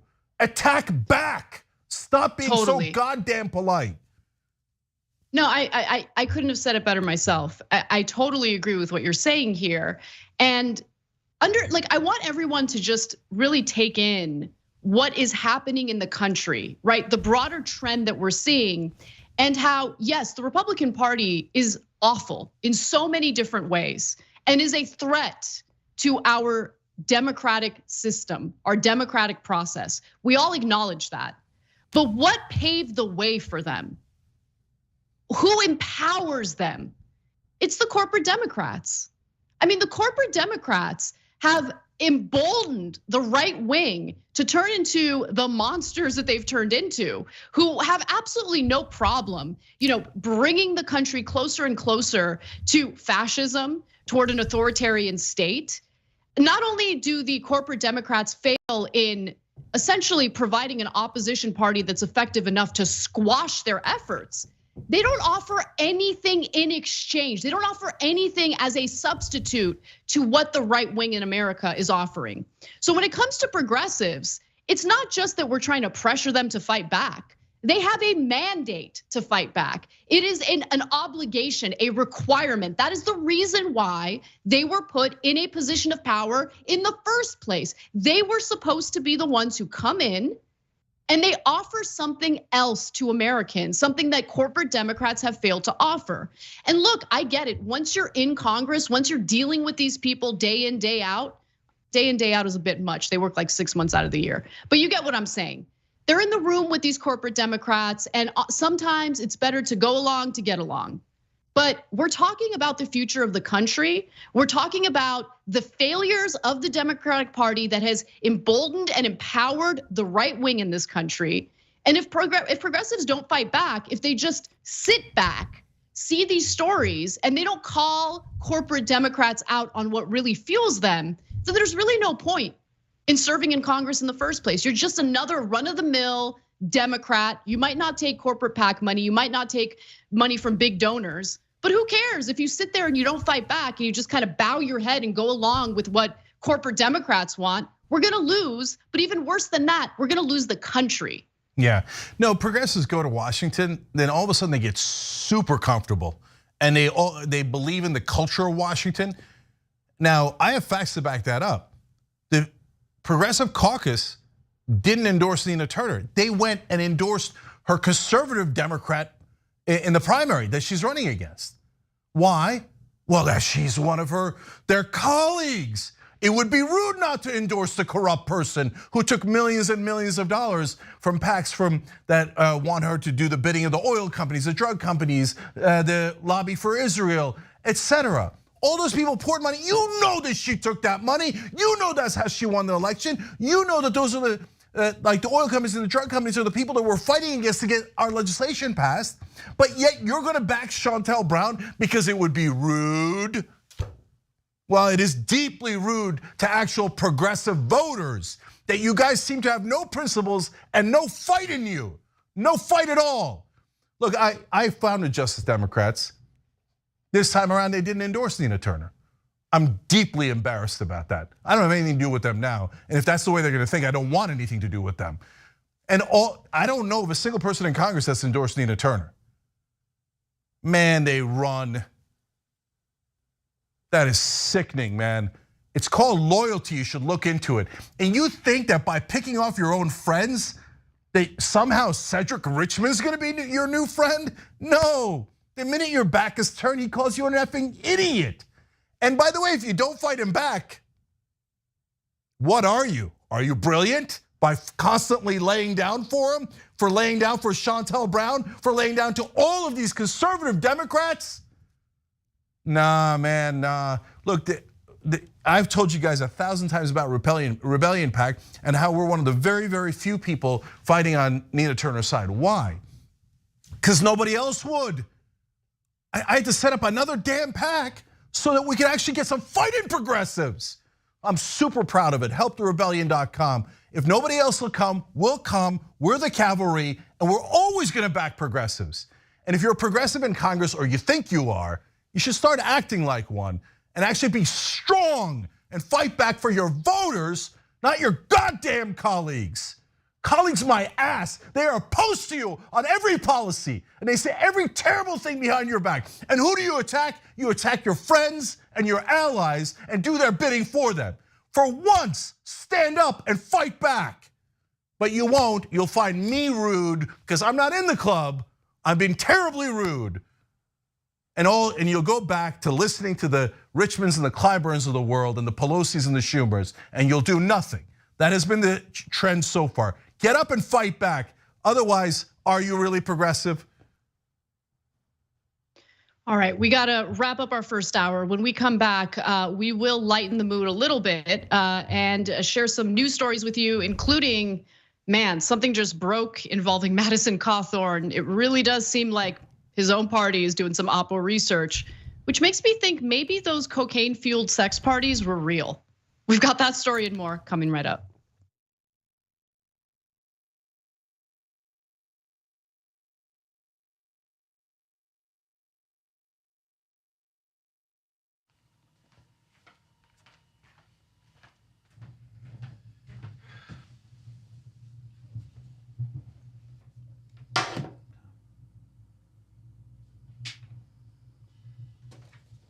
Welcome to the Damage Report. I'm John Idarola. This is gonna be a big one. Meanwhile, in the Arctic, you know where this is going. You watch the Damage Report, the Arctic's on fire. Obviously, why would we be talking about the Arctic except to tell you that it's melting once again? The Republicans aren't that interested in it. I wonder why. Lift out of poverty up to 3.7 million people, including an estimated 1.3 million children.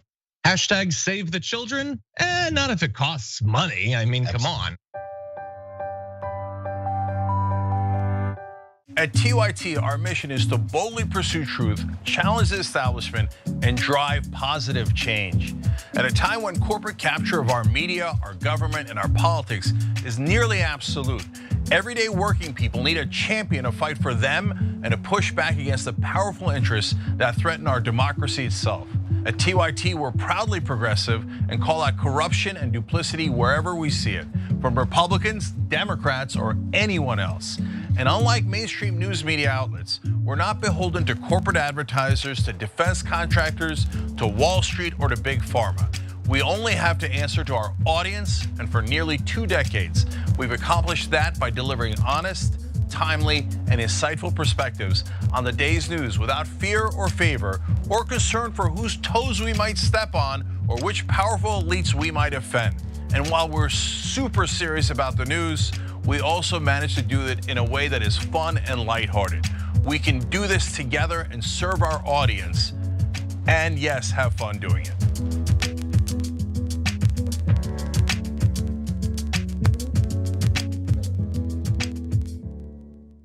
How in the world are you going to get the right to vote if you don't already have the right to vote?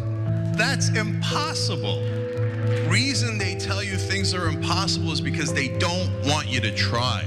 It only took 7 years for them to get an amendment to get a right to vote. Does this result in millions upon millions of Americans losing their coverage? And we've been waiting to find out, and now we know, yes, it will cut millions. Public education was supposed to be the way to equalize everyone regardless of their socioeconomic status. But if you come from a family that's poor, how are you going to afford grade school for your kids? This fight is about fairness and morality. It's about the American values. You think that black people all across the country, in every city, were all lying when they said the police abuse and the police kill us when they should? No, of course they weren't lying. Yes, it does happen. Yes, they do get targeted more. Why are we going to put immigrants in prison for 5 years, which American taxpayers have to pay for, if we're so concerned with immigrants using up our so-called resources? We're gonna do both. We're gonna fight Trump and we're gonna fight the establishment. It's not that hard. Yes, you can do both at the same time. Go tell them.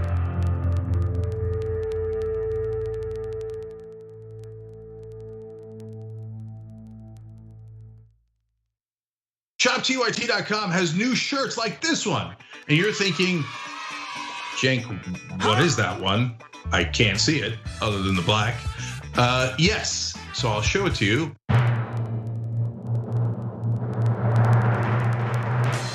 If you can read this, you're not practicing social distancing. Yes! Now, you were practicing social distancing. This is over video. But overall, you get it, ShopTYT.com.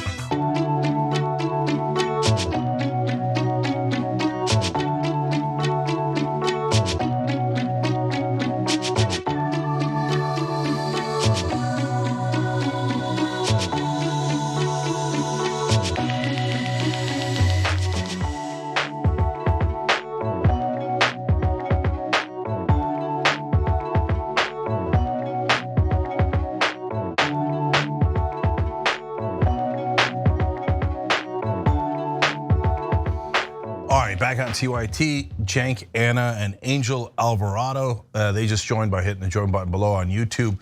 Every member makes a difference. You make a difference in getting the message out and bringing change in the world. I got to answer a question that someone asked on Super Chat. Parker asked, Cenk, I know this may be an uncomfortable topic, but why do you think Nina hasn't received many of the endorsements she got in 2021? Can she still win?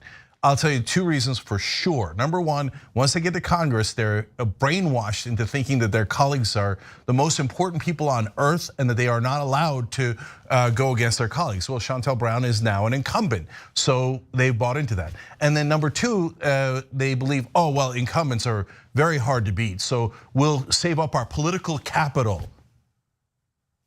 Almost all of you beat incumbents, but man, people have short memories. You know who was a super hard incumbent to beat? Joe Crowley, really tough incumbent to beat. Now, if AOC was in Congress today, she wouldn't endorse herself running against Joe Crowley. I'm keeping it real. That's my job, is to be honest with you guys. She didn't endorse Cori Bush. I don't see her this time around. We got 5 days left before the election.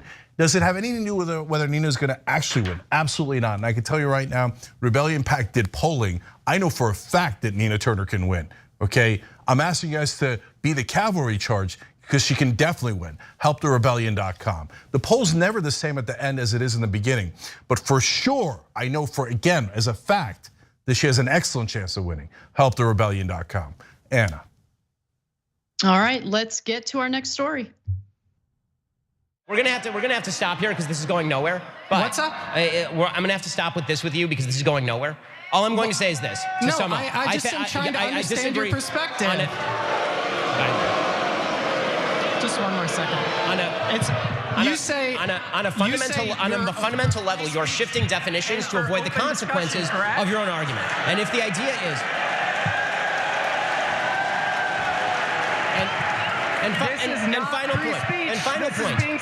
final point. If you're going to hold on, if you're. That is a video that is not only making its rounds, but it does call into question the narrative we heard from the right wing over and over again regarding their values and how they want to protect free speech.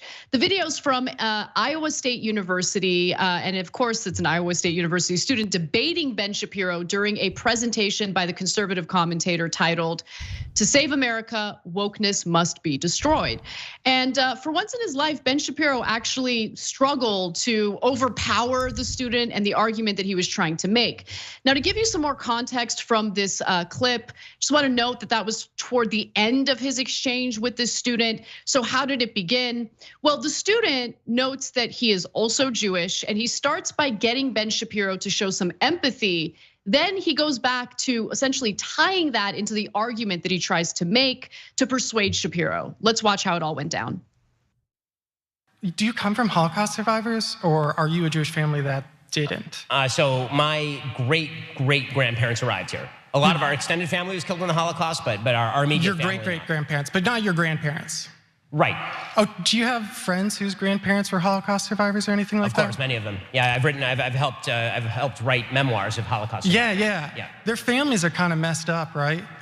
Like my family is very messed up. I mean, if you go through a trauma like the Holocaust, I would imagine they teach that trauma between generations. You know what I mean? Well, I mean, trauma very often in a lot of circumstances is passed down. I mean, I know some kids of Holocaust survivors who turned out fantastic and some who didn't. I mean, that's yeah. Okay, so you are officially woke. That is what wokeness is about. It's like, people's grandparents or their great-grandparents were slaves. Well, it's okay, no, it's okay. Silent Cal, Calvin Coolidge's administration. Do you know about like the Great Mississippi Flood back in the 1930s? I understand that American history is filled with racial evil. Yeah. And that causes some intergenerational trauma, which affects people's ability to be, effective, things like that. Fine. So we have more from this exchange. I have to say, so far, it's impressive how the student is handling this exchange. I think it's a smart way of trying to calmly explain, what it seems like conservatives like Ben Shapiro have a difficult time understanding, because these are issues that don't pertain to them and their lived experience. But I like that the student touched on something that Shapiro can relate to tie it back into this argument, this anti-woke argument that we hear from the right wing over and over again. We have more clips from this exchange, but before we get to it, Cenk, what are your thoughts? I know you've been going hard against conservatives and their hypocrisy on freedom of speech on Twitter. Yeah, for sure. So I love how this student set a trap for Shapiro. I mean, he fell right into it.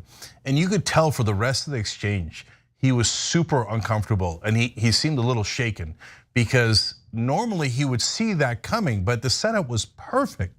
He got him talking about his own experience, and that's the thing with conservatives. When it's about them, they care deeply and they get it. Oh, intergenerational trauma, of course I understand that. Oh my God, and he's got him empathizing. He goes, now, can you see that the same thing would happen for black people? He's like, oh, you really didn't see it coming. And no, of course, instantly he's like, nope.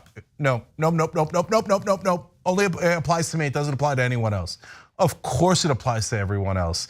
But it's not just the trauma. Look, intergenerational trauma is something that so many people can relate to. Certainly Armenians can relate to, Jews can relate to, and the list goes on and on of the people that have suffered that. And certainly African Americans in this country, Native Americans in this country.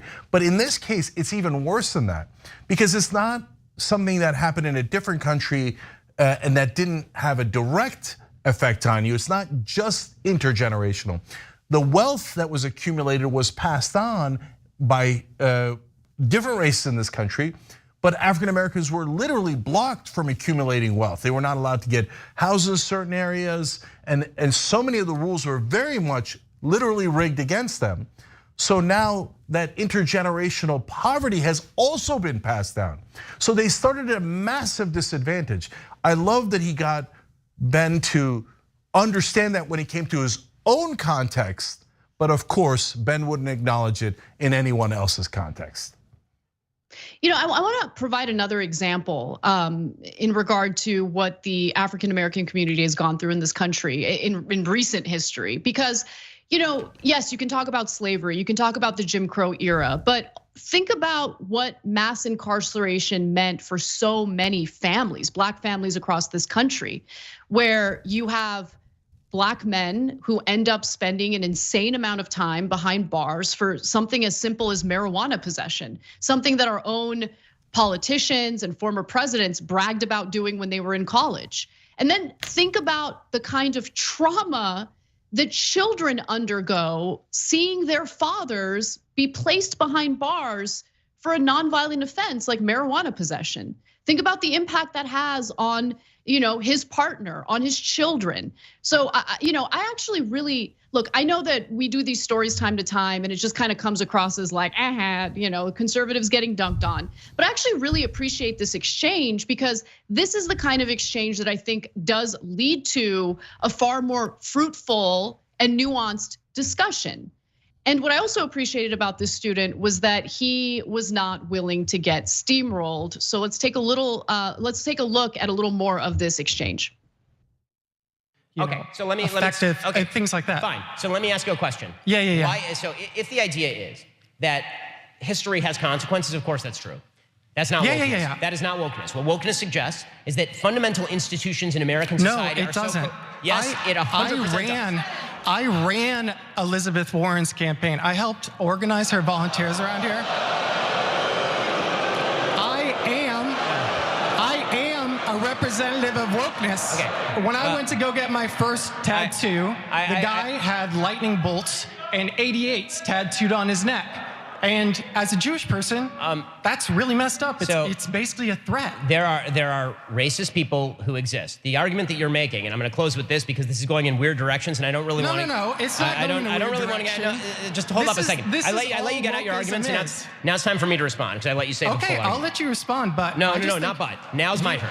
The reason your definition is inaccurate is because any sentient human being would acknowledge that history has consequences. Right. But if the idea is, but that's not what wokeism is. Wokeism is a different thing. Wokeism suggests that all inequalities of today are attributable to not only historic injustices, but also continuing injustices in the now, and that all disparity is attributable to discrimination. Like that, but a conservative. Not just that, and not just that. A conservative is the only person. Not just. I want to know why. Why is it that conservatives are the only people who define it like that? Why are conservatives the only people? Okay, so we're gonna have to stop here because this is going nowhere. Now he shuts down the student later. We'll show you that video. But before we do, I just wanted to make a quick point about, it's interesting because conservatives tend to, on one hand, defend our institutions and talk about how important our institutions are and how they're not racist and how they're not inherently flawed. Everything is hunky-dory, everything is great. But they also love dismantling our institutions. I mean, there's so much distrust toward our institutions from the right wing in America. So like with every other issue that we talk about pertaining to the right wing, they always tend to cherry pick whatever conveniently fits the narrative that they're putting out there. On one hand, our institutions are great. On the other hand, these institutions are terrible. Let's dismantle them. Now, their complaints about our institutions are different, obviously, from the complaints that you might hear from the left. But I found that an interesting point of this whole exchange. Yeah, so there's so many great parts of this. He's trying to knock down the caricatures that they set up of the left wing. They do straw man arguments, right? The left wing says this. He's like, no, I'm right here. I was an integral part of Elizabeth Warren's campaign. I'm the progressive you guys are talking about. And I'm telling you, the progressives don't think that. And they're like, boo, we were having fun doing a caricature, debating a caricature version of you. Now you actually show up and you're kicking our ass. We don't like that. Stop with the facts, boo. And they're gonna shut him down in a minute, as you'll see in the video. But look, I thought the whole point of free speech was an exchange of ideas. And here we are having a really good exchange of ideas. So why would you shut it down? And note, by the way, if you say, well, the student went on for a while, Ben asked him a question, asked him to participate more, and then when he gave an excellent answer, Ben's like, okay, this isn't going anywhere. Well, it was going somewhere. This is going in weird places. Yeah, it went to a weird place where you were wrong and he was right. And you think that's weird, the rest of us think that's Tuesday, okay? And then one more thing for now. If you notice the dismissive tone that Shapiro has about racial injustice, yeah, we know that there's racial incidents and there's racial injustice, yeah. Now imagine if somebody had said that about the example that the student gave, the Holocaust. They're like, yeah, we know the Holocaust happened. Okay, all right, but get past it. That would not sit well, nor should it. But why does this sit well with him and other conservatives when you say it about black people? Now, let's take a look at the last clip and see how this all ended. If the idea is that traumas of the past invariably bleed down into the present, that does not explain why certain groups that have been historically not only marginalized but slaughtered in mass genocide are some of the most successful groups in our society. So if the idea is,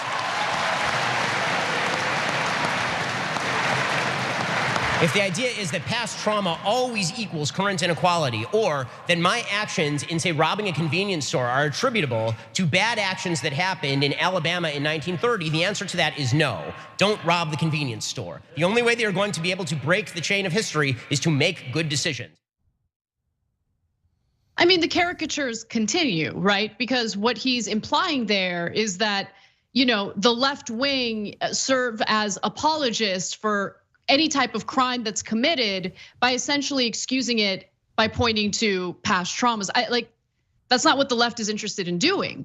But the left is interested in showing the inherent flaws in our institutions in terms of targeting, in a negative way, certain groups of people. I mean, we gave the example of that insanely lengthy investigation into the Minneapolis Police Department.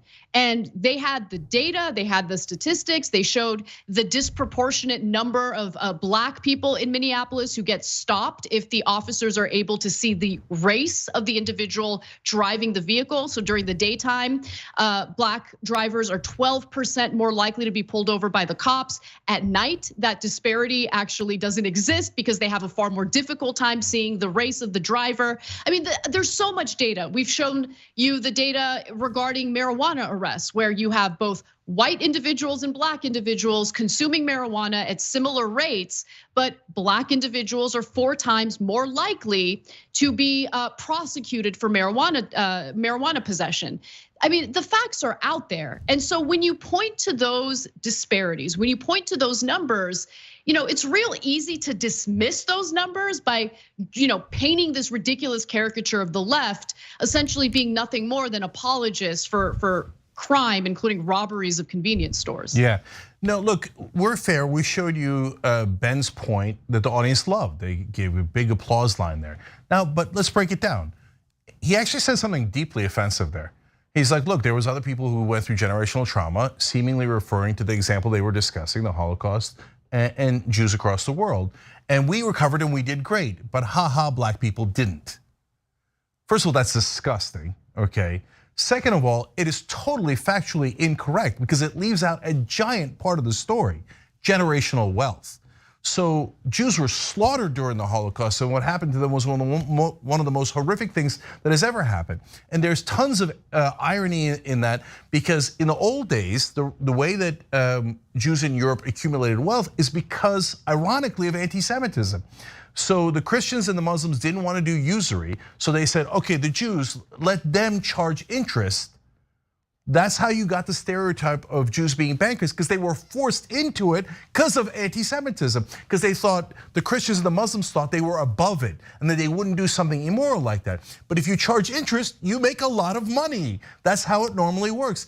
Also, Jews weren't allowed to own land, so it forced them to become merchants. But you actually make decent money as a merchant. This is where the kernel of the anti-Semitism stereotype comes from. But it wasn't Jews' fault. They were forced into it. And then the idiots who had the anti-Semitic ideas in the first place were like, oh, oops, we screwed up. They made all that money, and then they hated the Jews, and then they killed the Jews. So it was deeply, deeply unfair to Jews all across the world. But through that process, in a deeply ironic way, they did accumulate generational wealth that they could pass on. Guys, I don't want you to make the mistake of thinking, oh, that means all Jews have a lot of money. That's not remotely true. You can't do blanket generalizations. It's just not true today, right? And right now, of course, the overwhelming majority of bankers in America and in the world are not Jewish, right? But I'm telling you the history of it to give you the context that Ben left out. So African Americans were systematically prevented from getting generational wealth that they could pass on in this country because of laws, violence, terrorism against them, and literal slavery. But Jews, as they were destroyed and horribly mistreated, were able to keep generational wealth. So when he basically goes, ha, we made it, as if it was his great efforts in his own life that he pulled himself up by his bootstraps and black people in America didn't. That is deeply misleading and very offensive. We got to take a break. When we come back, man, the opposition research that the Republican Party is doing against one of their own is pretty intense. There's some more out there about Madison Cawthorn that we must discuss. Come right back, we've got that story and more.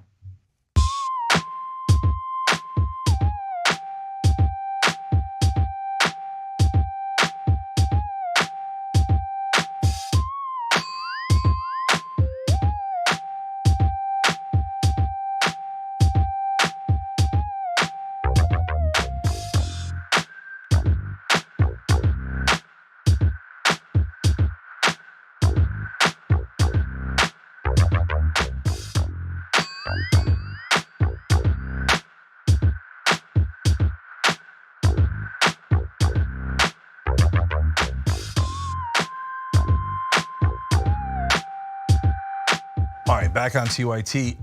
Let's go to Super Chat. Guest wrote in, for Senator Nina Turner, having an issue sending to Rebellion PAC. Guys, no. I want to be super clear about that. I appreciate your sentiment, but you cannot give to TYT and TYT gives to Nina Turner. We cannot do that, okay? So if you're having trouble, you shouldn't. And people have been using it this entire time and haven't had any trouble, but everybody's computer is different, etc. You should go to helptherebellion.com because we're running as many ads as we possibly can that are tested and proven, et cetera. Helptherebellion.com. But if for whatever reason you're having trouble with that, then just give to Nina directly. Go to ninaturner.com/hello, ninaturner.com/hello, or just go to ninaturner.com. So that's definitely gonna work. So we're the only show saying don't give us money, give money to other progressives, but that's because we care. Okay, now, Utter Bullspit wrote in, Nina should do a tour of progressive shows and YouTube channels. Well, that's a thing that used to exist, but I gotta be honest with you. Jimmy Dore blew that whole thing up. And so now you don't know which of the people that used to be progressive are gonna randomly ambush you in a right-wing attack. So it makes candidates like Nina Turner more wary of going on shows that they used to go on. So I'm sure he's intensely proud of that. I hurt the progressive cause. Congratulations, Jimmy, you had a little bit of an impact. I'm sure that it just makes you so happy that you hurt progressives. But that is partly what's happened here. And guys, other than you, no one's bothering to show up. You see, like some progressive shows have mentioned the race and have done a good job, but a lot of folks just are nowhere to be found, MIA. But we're here, we're gonna do that cavalry charge, and if we win, guys, it's all you. Okay, of course Nina and her team, of course. But on top of that, you guys are pretty much it. And you should be intensely proud, intensely proud. First of all, you should be proud whether we win or lose because you actually care enough to do something and to get in the fight and not sit on the sidelines. But my God, if we win, that was all because of you. Helptherebellion.com. LJ Wombology writes in, shout out to the big homie Alona. The story of her mother is super sad and shows how, quote, being ruthless with our institutions while learning to be kind to each other is not always easy. Keep on keeping on. That's a great point. Where's Fuba wrote in, I just donated $27 to Nina because I love your passion, Cenk, and I believe that you believe. You give me hope. Thank you. Absolutely, you should believe. We're gonna keep on fighting until we win, I guarantee it. And every race, we learn more, we get better and better and better. You know, in the last race, we just didn't have enough money in Rebellion. But 44% of the people we reached that were not regular voters actually voted. That is a stunningly high number. We are figuring out how to do digital ads in ways that no one else can. And if we keep on doing that, by the end of this process, we're gonna be unbeatable. And you're gonna love it. When the mainstream complains it's not fair, they have an unfair advantage because they're so good at digital ads at Rebellion PAC. You're gonna love that. Let's do it right now with Nina.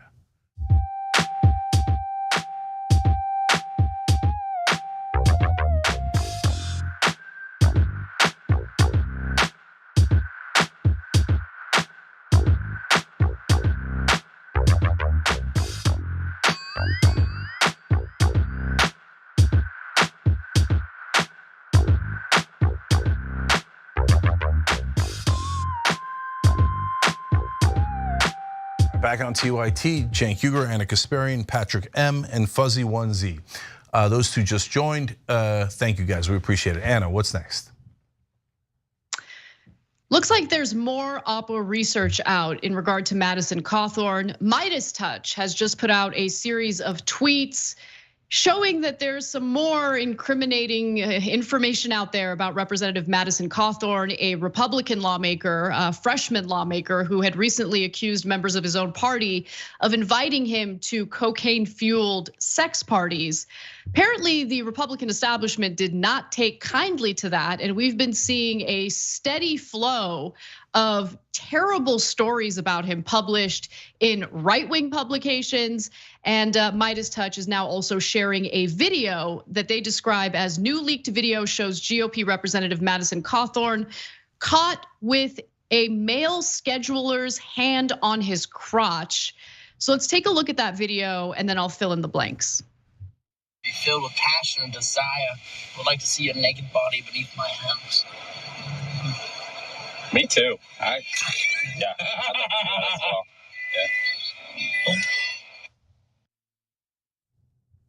Yeah. Look, I mean, I don't personally care about something like that, although it's a little awkward, especially if it's someone working for him.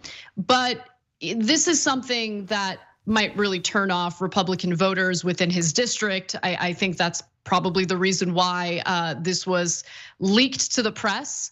And remember, this is also in addition to other stories that have been leaked to the press. Just yesterday, we shared a story that was published in the Washington Examiner, essentially accusing Madison Cawthorn of trading on insider information, particularly manipulating the value of cryptocurrency.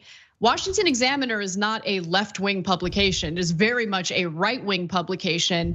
And as David Dole mentioned on Twitter, the fact that the Republican establishment seems to be digging up dirt on Madison Cawthorn so aggressively really makes one start to believe that there are, in fact, sex parties that are full of cocaine and all sorts of other activity happening among the Republican members of Congress. I don't know for sure, but they really don't like him at this point. Yeah, so guys, you have to understand who's doing this and why they're doing this, because almost everyone will give you the story without giving you the context. And this is perfect because we hate Madison Cawthorn, but nonetheless, we're gonna be fair to him because that's what you're supposed to do in news. You're supposed to give the full news, whether you like the person or you don't. This is definitely Oppo research. And journalists will take opposition research from political opponents and never tell you, hey, this got planted by people who don't like him. That is important context for you to know, because apparently they had this tape all along, but they never shared it with you. They're sharing it with you now because they want to end his political career. Now you might look at that and go, okay, that's fine, I don't care, I still don't like it, and I'm gonna vote against him, etc. But the context is clearly relevant. Now, is it Democrats or is it Republicans?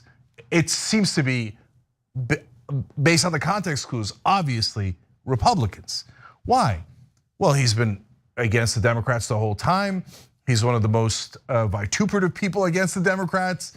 He won his election against the Democrat, and they never ran any of these stories against him. Well, I mean, they're Democrats, they're losers. If they only use Oppo research against progressives. Oh my God, whenever a progressive's running, Nina Turner, Bernie Sanders, you name it, there's nothing but Oppo research. All of a sudden, Democratic leadership is lions. And they're like, oh, look at this, and they said this, and the guy sitting next to them said that back in 17 years ago. But against Republicans, the weakest people you'll ever see. Almost never is there any Oppo research, right? In this case, Cawthorn criticizes Republicans and says they go to orgies. All of a sudden, Oppo research shows up. Other than us, almost no one tells you that it's Oppo research and that it's Republicans trying to bury their own because he dared to criticize them. And maybe, and this part we don't know, we know that they're angry, they said it publicly, and that they were trying to get him, and this is them trying to get him. What we don't know is, are they angry just because he made up that story and it made him look bad, or are they angry because that story is true? Yeah, that's the real question here. And who knows what's gonna come out next. But let me just buttress Cenk's point regarding Democrats and how this is not the party that's doing the opposition research. Apparently, it doesn't take much to do Oppo research on Madison Cawthorn because they also looked into Venmo transactions, which Cawthorn was stupid enough to make public. He didn't change the privacy settings to ensure that these exchanges were private. And so apparently the Venmo messages between Cawthorn and the scheduler, which were obtained by American Muckrakers PAC, show that one payment was made by Cawthorn to Smith, that's the scheduler, dated on June 17th of 2018, and it reads, "Getting naked for me in Sweden." Like, and look, I'm on Venmo, right? And people write joke like messages when they're exchanging money. It happens all the time. I don't think it necessarily means that they're getting naked with each other, but it doesn't matter. There are enough Republican voters who might not know that, and there are enough, bigoted right-wing voters who might be turned off by this latest leak. But it's definitely the right wing doing this. I have no doubt. Yeah, and look, I used a strong word there about Madison Cawthorn, hate, and the reason for that is because he's constantly encouraging violence. Talking about Second Amendment rights and grabbing your guns, and sometimes you have to do something if people disagree with you politically. Yes, let's note the irony of the Republican Party arguing for free speech and saying grab your guns if someone disagrees with you. So there's plenty of reasons to deeply dislike Madison Cawthorn, and that's my perspective. I do, okay? But I don't care at all if he's gay. I don't care 1%. Okay, so they're doing whatever they're doing, and they're the Venmo. I don't care. They're consenting adults. So the other day we showed a picture of him dressed up as a woman with other women. I don't know what he was doing with those women, and I don't care. I don't care why he was dressed up as a woman. I do care if he's hypocritical and attacks trans people when he's apparently cross-dressing. But all of this is an effort by other Republicans to bury him. So they're looking for, in Madison, normally what I call it is looking for needles in a haystack. And so with Bernie, they ran out of needles. The haystack of great things he had done was so great, and there was almost no needles. So they started making things up. He's Jewish, and they called him anti-Semitic. They were grasping in that analogy for straws. In Madison Cawthorn's case, it's a haystack of needles. So they're just reaching and going, this one, this one, this one, this one. But Republicans, why didn't you show us those tapes earlier? And media, why don't you ever note when someone is in the middle of getting their character assassinated? And I want to just finally say that while we don't care what anyone's sexual orientation is, we wouldn't judge them based on that. I'm happy to see progressives responding to that video on Twitter by saying lovely things like, happy for you, Madison, love is love, do you boo? And that's who we are. That's who progressives are. Love is love. We got to take a break. When we come back, we've got more stories for you, including one of the dopiest moves by the Russian military in regard to their invasion in Ukraine. Oh, it's just one of my favorite stories of the day. Don't miss it. We'll be right back. Tallywhacker.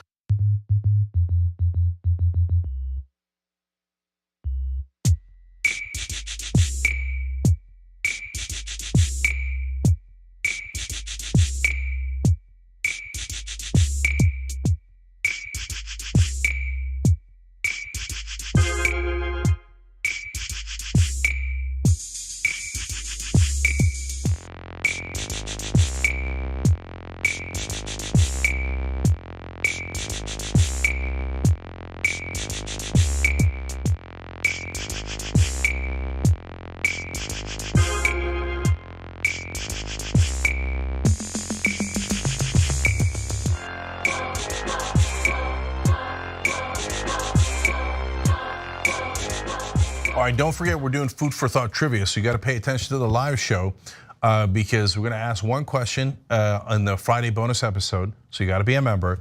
But if you get it right, the first 50 people who get it right are going to get what they call a true gift card, a $100 Blue Apron gift card. That means you don't have to enter your credit card. There's no tricks. There's no nothing. There's just $100 in free food through Blue Apron, and so it's a great deal. That alone easily justifies the cost of membership. So if you want to know how you can participate, go to tyt.com/food so you're ready when we do the trivia contest tomorrow. Because as soon as I ask the question, it's the first 50 that answer. And people that have already won in the first week are ecstatic. They're writing it like, this is really, really cool. It's real. So make sure you're participating in that. And then next Tuesday, we're covering the primaries in Indiana and Ohio. You might recognize a couple of those folks. Morgan Harper and Nina Turner are in primaries in Ohio. That is going to be a giant night. It's right after the Young Turks is our election coverage at 8 o'clock Eastern. Don't miss that. Also don't miss helptherebellion.com. Okay, now I'm going to super chat for lighter stuff. Guillermo E wrote in, okay, Cenk, today I have to give it to you. Fresh haircut, crisp suit. Somebody hand him a towel because he's dripping. And as always, thank you for all the hard work and truth you all give to us. Guillermo, you're awesome. Thank you for saying that. I really appreciate it. Trisha Briggs said, super fly haircut, Cenk. Okay, I'm gonna keep reading these. And Nick Levine wrote in, hey Cenk, thanks for pronouncing my name right 2 days ago. I hope I did it again. No, Armed Liberal wrote in, new theory, Cenk hunted down man bun Cenk in skinny jeans. So apparently that was a thing that existed. No, I have not hunted that down, whatever it is. This is actually me. Tony Face 2007 on a serious issue says Trump would have taken the US out of NATO. Without a US-led NATO, Ukraine would have already been occupied by now. Sadly, the cheapest long-term strategy has now to be to destroy Putin's army in Ukraine. Yes, but that is of course incredibly difficult, and they're in the middle of that now. Let's go to Twitch. Warren 2013 said, really enjoyed the guests, referring to Ilona Minkowski. Dave Schmidt gifted 3 subs. Blue Tech, the Belgian Dragon, gifted 5. Thank you, guys. Yeatwood Max said, I wish we could approve $33 billion in aid for US citizens too. They clearly can get the money whenever they need to. Yes. That's such a good point. They say, oh, we don't have the money. And then whenever defense contractors need it, boom, it's right there. Oh, funny how that works. Naughty Grandma said, great day to be here. Love this combo. Also disgusted by our so-called leaders. Louis Cipher says in the members section, you must understand the populace of Russia. They didn't have before and certainly now don't have internet access.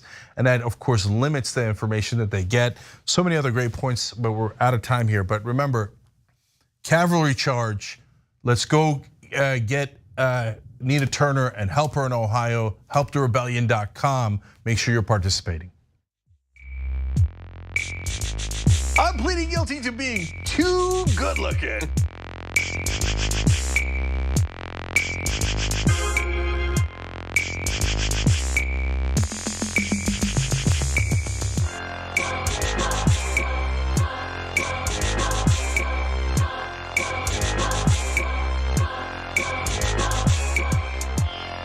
All right, back on TYT, Cenk and Anna with you guys. Anna's got the news. Buckle up. This is my favorite story of the day. I love it. So, looks like Russian soldiers made a giant mistake in a possible staged assassination attempt. Now, oftentimes when it comes to the info wars, you'll have Russia, especially when they're engaged in any type of military conflict, stage all sorts of nonsense to make the other side look bad, including assassination attempts. And that looks like is what's going on in this story.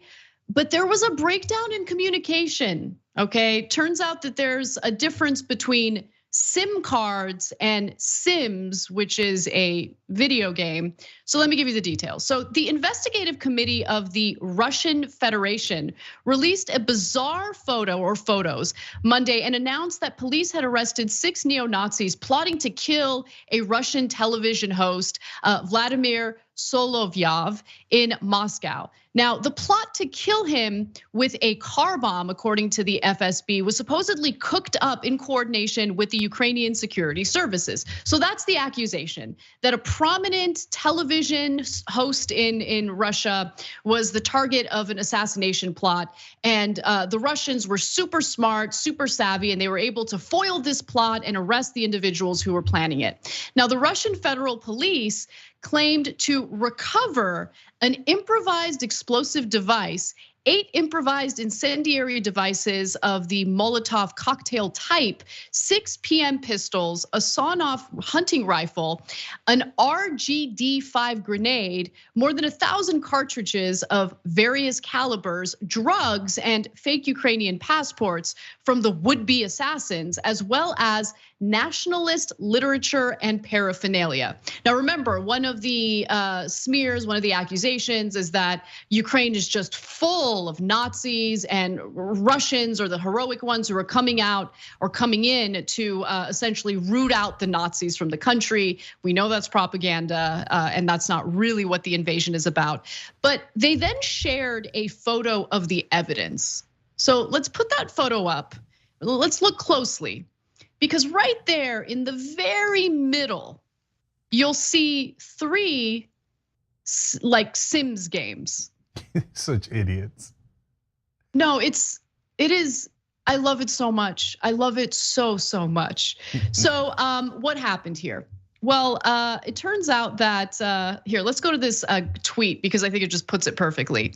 Guys, this isn't about LGBT or any other stuff. Somebody from the top most likely wrote 3 SIM cards and some genius obeyed, but obeyed in the wrong way and totally misinterpreted what they were asking for. But there's more.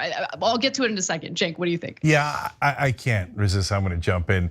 So look, this SIM card versus Sims the game is already a hilarious faux pas and gives away the entire setup, right? And remember, the Russians do a lot of this propaganda, gray zone. But this one was particularly hilarious because of the knucklehead that carried it out. So when you look at the rest of the picture, there's that Nazi shirt with the giant swastika, the red, it looks brand new. Like they just took it out of the wrapper and they're like, look at this T-shirt we found with the swastika on it. There's like a picture of Hitler that they put up on the guy's speaker. Like, I mean, it's so over the top. Like, oh, look at them. They are definitely Nazis. They like Adolf Hitler so much, they put up a picture of him. And they have this brand new swastika shirt. Oh my God, the Ukrainians are really problematic. But my favorite is graphic 5. And I'm gonna steal your thunder on this one because I love it so much, okay? You're always stepping on my lines, Euger, but go ahead. Okay. Another video distributed by Russian state news agency RIA showed an inscription in an unidentified book supposedly recovered in the arrest, signed in Russian with the words, signature illegible. Oh, come on. Oh, come on, that's the funniest thing that's ever happened. They told the idiot to make the signature illegible. He thought that he was supposed to sign it, literally signature illegible, that's what he signed. Oh my God, that's the dumbest spy in the world. I mean, did Aaron Mate do that card? That was the dumbest thing I've ever seen. It's so good. I thought everyone knew Ron Burgundy will read everything in the teleprompter, okay? Oh God, that was hilarious, okay? Of course, by the way, for the record, because people are about to catch feelings, we of course don't know who specifically did it. I'm kidding about the person who did it.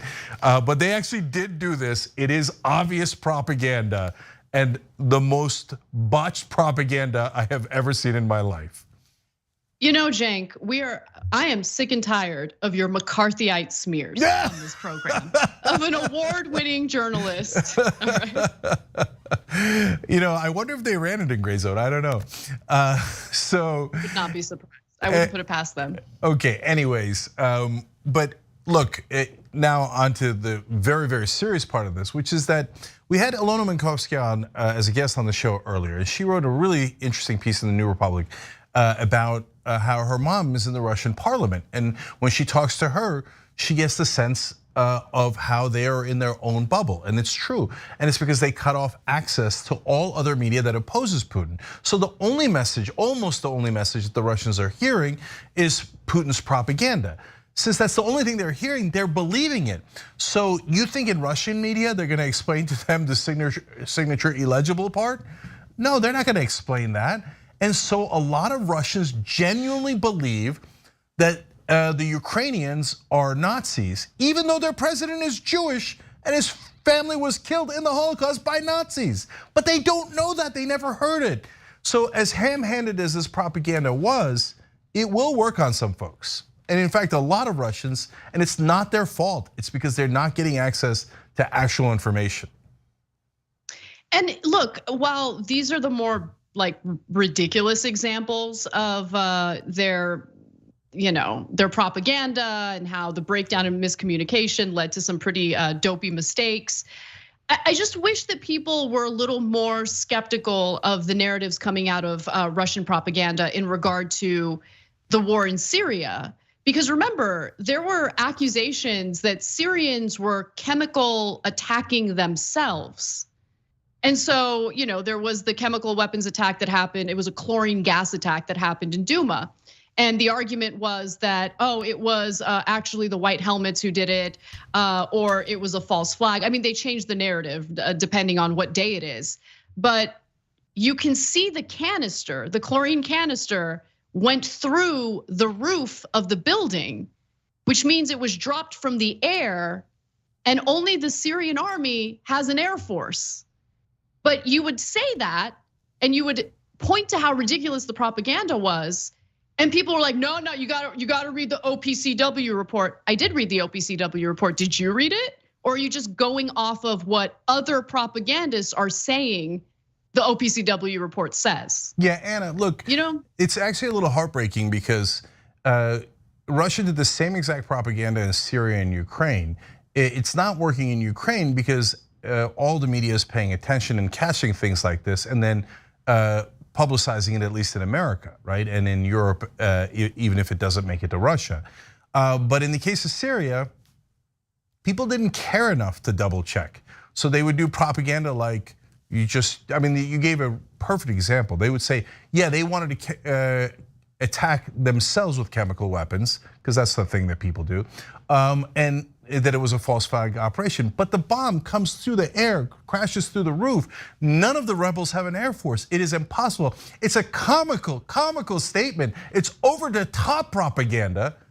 But since no one cared about the Syrians, it actually took hold even here in America, with people thinking, oh yeah, it was probably a false flag operation. The poor Russians, poor Bashar al-Assad.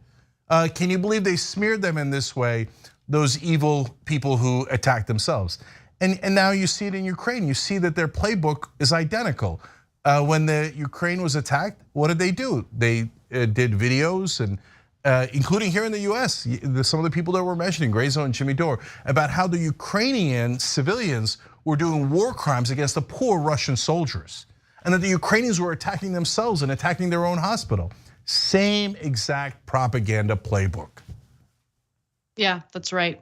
Okay, look, the bonus episode is just one banger story after the next. I'm not even kidding. I'm really looking forward to it. Larry Kudlow, I mean, the drunk who's on cable news. How could you miss that? He's got some opinions about incandescent lights, and you don't want to miss what he has to say about it. And then later on, we're going to talk about Snickers bars, which apparently had penile veins. I was completely unaware of that. What happened to those veins? We'll discuss. It's a very important and controversial story. Don't miss it. See you there, tyt.com/join.